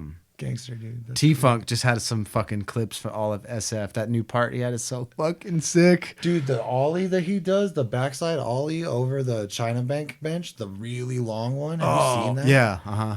How the fuck did he do that? That's gnarly. Like, that shouldn't be possible That's with the the China Bank, like, angle. epitome of To, like, gnar. be able to, like, sail across it that way. Like, T-Funk is gnar, bro. He's like what skateboarding should look like. yeah. Like he's probably my favorite, the like, way that he 2022 skater. you navigate the way that he can interact with his environment Bro. is like that's skateboarding. But anyway, he's got a clip on like Ocean Beach, and I was like, oh, I was over there, and there's some footage I've seen recently, like the girl and chocolate dudes in SF, and they're like skate Fort Miley, and then they bomb this hill around this little bend, and I was like, I did that same shit when I was just there, and it was kind of cool to finally Dude, like, yeah, to, like, connect be the there dots and to see be that like. shit. Oh, that's where I was, and they went down the same hill I went down, and like I know like where that is, the perspective, Bro, yeah. Because when you just see it, you don't. It's abstract. You don't know. That's how I feel about our original trip. It's like Third and Army. Yeah. Like going. I went That's what I'm back saying. there. Third and Army. again, and I'm I like, remember watching Third and Army for years, bro. And then you're like, I'm taking you to San Francisco. I'm on my little fucking flip phone internet. Like, where is Third and Army? Like, where the fuck is this place? you just come up on it out of like this little back area, and bro. bam, Yeah, that there it little is. back street right there. It's just like where they were doing all that construction, and there's that old bus area, like where they did the maintenance on buses and shit. It's so sick. Have you seen pictures of it, like back in the day when it was like a promenade? I need to look old. I haven't seen old. Yeah, photos. it used to be like a promenade where like people would set up their little fucking little vendors. their and little shit. kiosk shit and like fucking sell their stuff. Like a downtown thing. Yeah, and like people would take their girlfriends on walks down next to the water and shit. Like, Yeah, and now it's just this haggard ass skate spot. it's literally recognized as a skate park for the city. Is it? Did which they finally do that? I think so. Dude, Like, because if you look it up in San Francisco skate parks, Third and Army comes up. Like, finally, dude. from like I think a government website. I remember they were trying to like shoo people out of there for the longest time. So I think it's like a legit skate park. Yeah, like when we went there, I wasn't sure if they were like gonna like let us skate there. I thought like cops were gonna show up or something. To be Yeah. honest with you, Mm-hmm. because when we went there, it was different. It was. It was still like a kind of like a unused space. It was kind of like Washington Park. Yep. Like nobody uses this shit but skateboarders. But it's technically not. But a it's skate technically park. not for skating. Yeah. And then I'm glad the city is finally just like gave in, because I knew that San Francisco had like one actual skate park for the longest time, Yep. which is crazy because it's San Francisco. Dude, we got to go back there. We should skip the whole road trip and just go straight to SF. I'm down. Whether we Yeah, drive fuck or that fly shit. or Like, whatever. I don't want to. I honestly don't ever want to go back to LA, dude. LA was such a fucking shithole. I literally saw a guy just like stop walking on the side of the fucking sidewalk, and like a major part of the city where there's like thousands of people, he just stopped walking and just set his grocery bag down and just pissed on this wall and then kept walking at like a fucking stoplight. Yeah. I don't know if you remember that, but I just remember being like, does anybody else see this fucking guy taking a piss on the wall? Yeah. And then the light turned green and we went. I'm like, Unfortunately, a lot of California is like that, and there's SF has definitely got some shitty parts too. we were like in a like major downtown area too, like at a nicer part, and that dude is just like, I'm pissing on this wall. It was like culture shock for a little town old me. I'm gonna put an SF trip together, dude. Because I'd been to San I'm Francisco. gonna try to get everyone to go. Yeah, bro. I'd been to San Diego before that trip at that point, and that was probably like the gnarliest place I'd ever been. Yeah. And I got like a very like sanitized experience in San Diego. Yeah. And so, bro, fucking being in LA fucking sucked. Yeah. That fucking, I smoked a blunt with that random chick at that skate park. Mm-hmm. And she like told me where her apartment was and wanted me to go back with her and shit. No. Like, I felt no. like she was trying to like rob me or We're something. trying to get lost on this Yeah. trip. Well, we're already lost, but Dude, at least yeah, I'm lost like- with those motherfuckers. You guys would turn around and be like, where's Ross? Just like to never see me again. I want to skate that one spot with the green ledges. I think it's called the green ledges, but like T-Puds is always Yep, the doing green ledges. like I know kick exactly flip, what you're back talking lip, about. or It's kick like flip, right back there tail. next to a baseball field. Yeah, Yep. that's in LA. There's That's- still some spots in LA I want to go to. Like, Those ledges are actually starting to get real haggard, I bet. and they're starting to like shoo kids away from skating them. So if we're gonna go, we gotta go. Gotta We gotta get hit done. them green ones. I was Fucking watching hit like the courthouse and shit too. I was watching like a Dan Corrigan video where he was talking about it. Well, shit, I gotta piss. I've been drinking this whole thing of water, which is Bro, good. yeah, putting it down. I was saying I got like a fucking Cheers a to little that bit good more than a shit. half gallon of water in this thing. It's already almost gone. Well, shit, you're episode 22, man. Oh fuck yeah, 22. 2 times if you know. Seriously, me. 22. Yeah. That's my favorite number. That makes me so fucking happy. It just actually. worked. Just so happened to Dude, work that's out. serendipitous as fuck. Yeah. Dude, hell yeah. Thanks for coming, man. Because I've always been into that 222 shit. Yeah. And then 22, like 222 means all kinds of like existential shit and Fucking angel numbers and all kinds of angel cool numbers, shit. and like 22, like I don't know. There's something about it, so I'm glad that I got 22. You if did. y'all listened to all this shit for this long, thank you. Yeah. Because I know it's a lot of shit. It's a lot of shit. We'll have to come back, dude. Dude, yeah, I want to get that fucking Why Hate Tour podcast. That'd be sick. We need to run that shit for real. Let's do it. Fuck yeah. Dude, fuck We'll yeah. get out there and get some more Get high another eight. dose. Get some more high eight clips. Dude, yeah, Fuck yeah. I'm fucking down. I need to get more street clips before I'm too old. You've been killing it, man. Dude, I appreciate You've it. been killing it. I appreciate that shit a lot. Fuck yeah. A lot, bro. Oh, hell yeah. My legs hurt now.